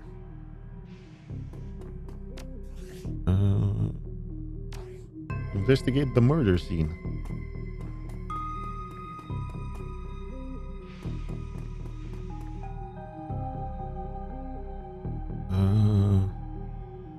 Ooh. Who are you? Oh, we can now go in here. Let's first talk to the people around here. Shannon Halfsky. You're not a cop. She looks up, watching you warily.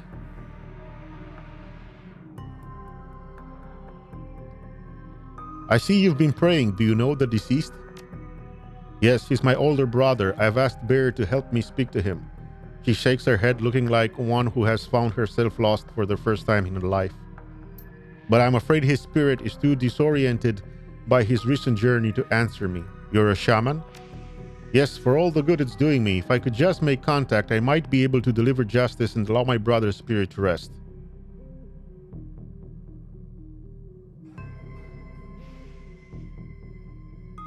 Were there any other witnesses?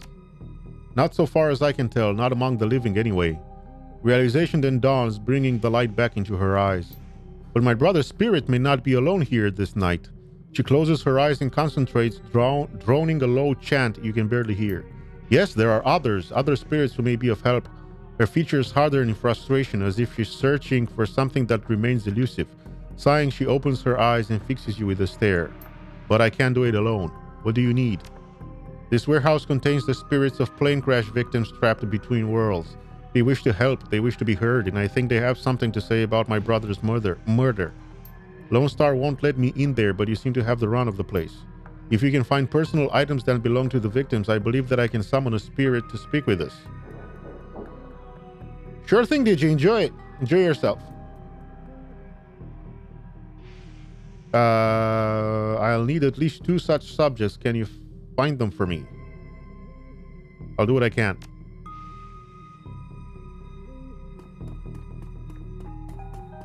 Dresden.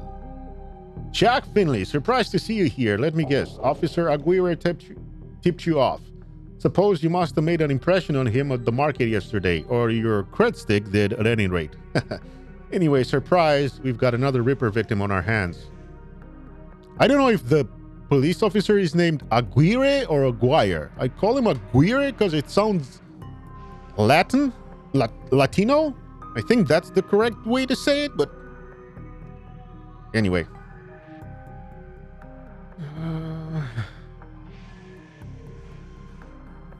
You look like you've been putting in some overtime, Dresden. What can you tell me about the victim?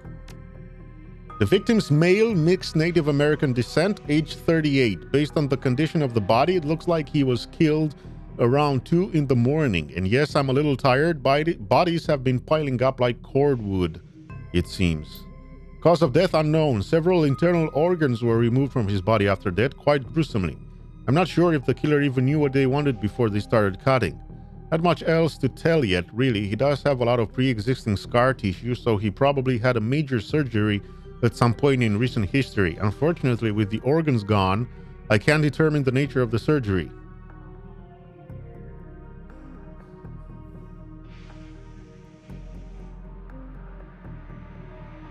Not quite how I'd want to go out. Well, it seems that the victim was quite dead before the organs were removed, so at least he had that going for him, don't you think? The killer definitely took the lungs. The more I look at it, though, the other missing organs may just be eviscerated within the chest cavity. Is McCluskey getting any closer to a suspect? McCluskey couldn't find his ass with both hands. Don't tell him I said that, though. How's Officer Aguirre doing on the case? He seems like a real go-getter. Aguirre would love to solve it before McCluskey and get his gold detective shield. Plus, he'd love to see McCluskey suck it in front of his superiors. He's already tried to bribe me to keep information from McCluskey and slip it to him. I'm inspired by the tireless pursuit of justice. Did you take the money? He grins from ear to ear. Do you have any idea how much this job pays these days? I don't think Aguirre's officer's salary is going to do much to seduce me into helping him. It sounds like the Ripper is taking a different trophy from each victim. Sam's liver, this guy's lungs. Any theories? Sorry, I don't do theories. I'm just a scientist who happens to prefer dead people. However, while there was massive damage in the chest cavity, I can see that the victim's lungs were transplants, which is interesting since another victim's missing heart was also a transplant. Granted, modern medicine has made an organ transplants relatively easy, but it is an odd coincidence. But as a scientist, it's just that, a coincidence. This is only the 3rd body I've personally examined. One of our other branch managers handled the other 2. If I find that more of the victims had organ transplants, I'll let you know. Who is that woman over there? No clue, she just showed up. Next of kin, I think. I'm going to take a look around. Good luck out there. Let's see if I can... I don't think there was anything here to find.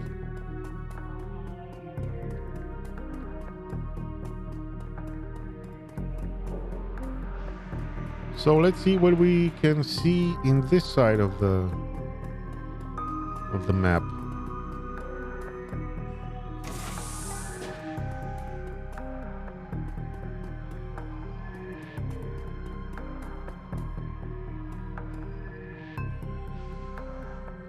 There is a large pile of old shoes on the ground next to the airplane seats. They could be discarded luggage or possibly the shoes worn by the occupants of the plane at the time of the crash.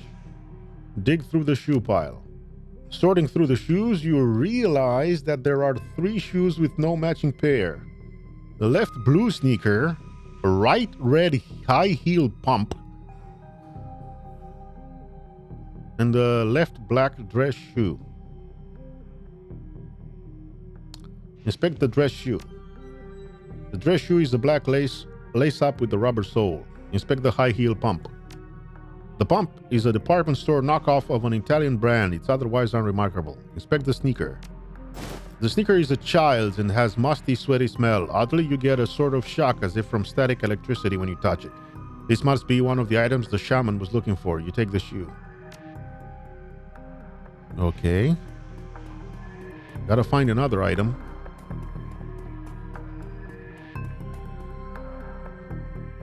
It's hard to say whether this is a heap of items and refuse to recover from a plane crash or simply trash that hasn't been taken out yet. Dig through the trash. A sticky substance of some sort seems to have seeped through the trash pile, and your hands are quickly covered with the stuff. After searching for a minute, you unearth a handful of interesting items. Inspect the earring. This earring is made out of burnished steel formed into the shape of a small salmon. An intense primal fear washes over you as you touch its surface. This must be one of the items the shaman was looking for. You take the earring. Inspect the dented lunchbox. A dented tin lunchbox that's seen better days. You can barely make out the face of a grinning troll on the front. Inspect the cred stick. Surprisingly, the cred stick is still functioning. You slot it into your PDA and 200 new yen is added to your account. Nice, we made some cash.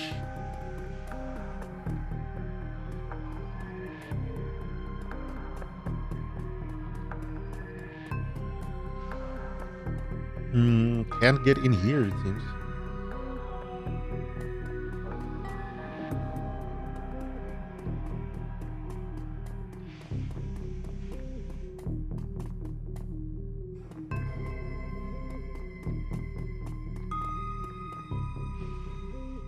It feels as though you have found enough objects. Yes, here they are. You hand her the objects you found. She closes her eyes and chants over them for a time. When her eyes open again, they're filled with tears. Thank you. These items are all I will need. It shouldn't take me long to... What the hell is all this, McCluskey?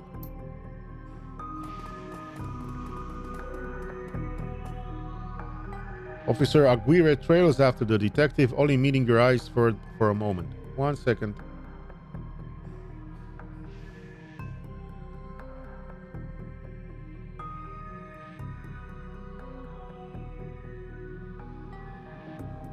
She's the victim's sister, sir.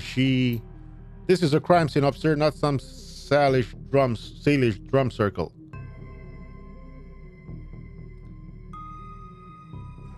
Isn't it standard procedure to contact the next of kin? Ma'am, consider yourself contacted. Now get the hell out. Come on, if we stay much longer, I'm liable to do something I'd regret, or worse, something I'd enjoy.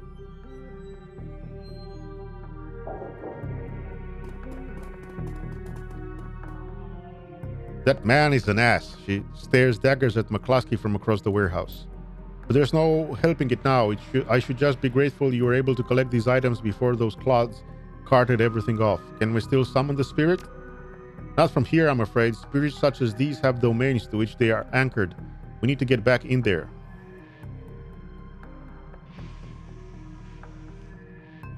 Not looking good now, but do you have any plans for this evening? A little breaking and entering, perhaps, under cover of darkness. You sure you're up for this? If it means your brother's killer doesn't take another life, then yes. Thank you. Now, since we have time, we should probably enlist some help. They may post security overnight. And I'm going to go out on a limb and say you know where to find the kinds of people we need. Just smile. Good, I'll put up the money. You find the bodies. She produces a fistful of crumpled nuyen from inside a leather pouch, starts counting it out, then shoves the whole wad at you. Meet me back here at midnight. The spirits will be strong then. Okay. As you start to leave the warehouse, your comlink chirps and the face of Coyote pops on the screen. Coyote looks tense. Oi, Chuck Finley, you in the middle of something? No problem. What do you need? Back up. Her jaw sets. I don't know if I ever told you this, but I was born in the Royale. BDL pushers like Stevie J ran the squats. Ran my world when I was growing up. Sounds nasty. It was. For all kinds of reasons. I have a cousin, Gino, who's been missing for months. He hit the sprawl about a year ago and immediately fell in with some tweakers, bad guys. They hooked him on high amp dream chips and started using him for all sorts of dreck. I tried to help him, but he pushed me away. Then he disappeared. I've been shooting up BTL labs ever since trying to find him. I'm guessing you have a new lead. It's not a lead. Her face lights up. She's running hot, has a serious edge. I know exactly where he is this time. Got an old friend who eyeballed him herself. I'm on my way. Paco's with me, but we could use another hand. You in? I need you right now. On my way. I knew you'd come. I'll send you the address. See you soon. Okay, well, guess we're going to help Coyote. Coyote's Crusade. The cluster of dilapidated buildings where Coyote told you to meet her appears to be the remnants of a public housing project. The buildings look like a cesspool filled with human debris. You find her standing with Paco on a street corner, eyeing the roofs of the doorways, the windows.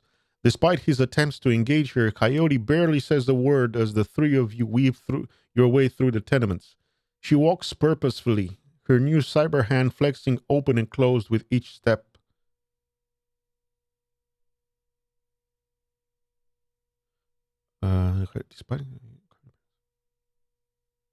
Okay, it's unclear whether the action is voluntary or not. You circle around the back of a building and Coyote jumps up, grabs the bottom rung of a fire escape ladder and pulls it down. Without a signal, she starts her climb towards the roof. Paco looks at you worriedly and starts up the ladder.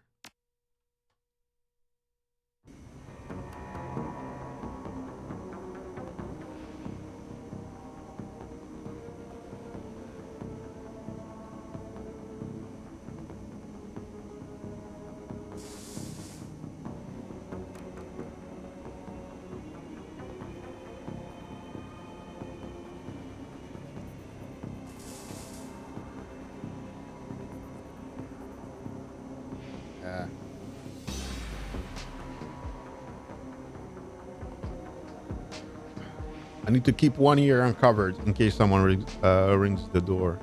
I'm expecting someone a delivery. Thanks for meeting us, Jack Finley. I owe you one. No sweat. I figured you could use the backup. Yeah, you never know what sort of firepower to expect in one of these BTL squads. She brightens. Oh, hey, listen, I got good news for you. You know Sam's sister, Jessica? One of my contacts found her for me while you were on your way here. I called her and asked her to meet you at the Union later today. Hope that helps. Okay, so we're meeting. Good job. Thanks. She looks at you, her scarred face soft. Least I can do. All right, let's get this done. My cousin Gino should be in one of the squads past that door up ahead. I hear there's a whole lab set up in there. From my experience, there's usually a lookout watching for cops outside and the guard at the door inside. Like I said, don't know how much firepower to expect, but these guys are nasty. So stay on guard. I just want to get in, grab Gino, and get out. Right behind you, babe. Let's do this.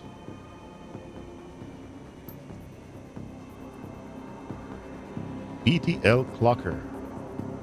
Yet there's no things I can interact with here, so I can't sneak in through the window or through this crack in the wall. Guess we're doing this.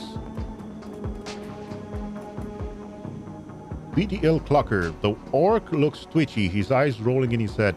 He scans the three of you, looks past to see if there are others, licks his lips, and nods throughout as if going through some internal checklist. Hoi, hoi, how you doing? Good day for a trip, ain't it? She leans in, whispers in your ear. This guy's a clocker. Trades work time for chips. Part salesman, part lookout. Probably has a signal device for the guys inside. You want to go on a ride? What kind of rides can I go on? We got it all of it. We got it all. Yeah. What you want to do? You want to do some crime? You want to be bad? We can hook you up. Don't roll that way. Want to be a hero? Be a hero. We got fairy tale, Drek, Shaman's love, you name it. And you can slag and frag to your heart's content. That's the real thing, right? Slagging and fragging. Don't matter what the trip as long as there's slagging involved, right? Coyote's ears are hard, her pupils tight little pinpricks of hate. You do snuff too, don't you? The clocker looks around, more nervous now. Maybe, yeah, maybe for the right price. You can feel it. What it's like to die, what it's like to kill. How does this place up? Yep, be right back.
How does this place operate? How do I get in? That's the best part. The best part. It's the lab. They test the new stuff here. The hottest Drek. You can place a special order and they'll make it happen. You buy a pass card from the guy at the door. It'll get you in and out anytime you want. Then you can buy a beetle and slot right there. Our guys guard you while you're chipping. Safest way, Jammer. Safest way. You sell BTLs, right? He grins a lopsided grin. Oh yeah, Jammer. Oh yeah, better than life. Definitely better. Dream ships, mindbenders, sim sense without peak limits, high octane intensity. Don't you think you're hurting people selling them this Drek? His eyes stop rolling. He's focused on high alert. You want to step back off of that? You want to step way the hell back? This is sprawl biz, Jammer. It's the biz of the people. And by the people. It's for the fragging people. So slot off with that unless you're looking to get hurt.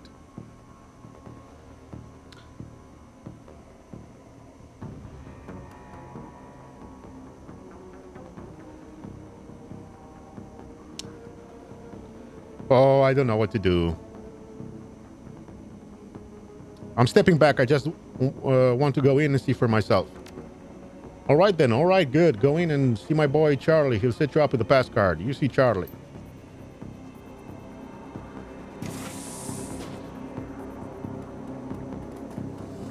Just in case we can talk our way through this or something. That's Charlie. Concerned woman. The woman is probably in her 30s, but hard times have aged her. She looks at you with concern. Don't do it, friends. Don't slot that Drek they're selling. BTLs are killers. They're theirs most of all. You sound like you know from experience. She pulls her hair back to show you. No implant. Then her mouth tightens and her eyes well up in tears. I do. I know. I lost my husband, lost my son, my daughter. They use her to record. Tears stream down her face. Do you have a pass card to get in there? No, but Jamal has. My son's card. Took it off him when his brain fried. Jamal's down the hall. Don't know if he'll give it up, but that's between you and him. What kind of guards do they have on this place? She looks around frightened, whispers. They're serious. This place is backed by the Yakuza. Japanese mafia. Oh man. How many and what kind of firepower? There's a guy on the door, Charlie. He sells the passes to get in. He's not tough, blind in one eye. There's another 5 or so wandering around. 2 of them are bad news, covered in magic symbols. Mean. She's amped. Coyote, she's amped, ready. 5 or 6, that's not so bad. We have surprise on our side. Any chipheads inside the lab? Yep, all day, all night, and they can be dangerous too. Chipheads dangerous? Want someone's chip, they can send them any program they want, make them do whatever, turn them into whores, killers, anything. We're looking for a kid named Gino. Know him? Who doesn't? He's here all the time. Gino's a clocker, trades his time for chips. Like their little errand boy. I saw him go in there this morning. Hasn't come out, so I imagine he's riding a dream ship. Got to go.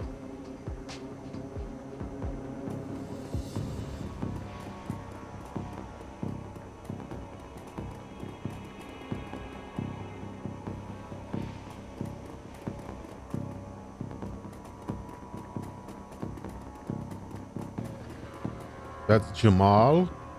Let's talk to Jamal first. Jamal has the look of a long-time cheaphead, emaciated, hollow-eyed, but hungry and desperate. What you looking at, Spike here? I hear you have a pass card. You hear right. I got a few. I sell them at a discount. Charlie charges 50 yuan for them, but I can get you 3 for 100. I was thinking 75. And I was thinking slot off. Pay 100 yuan.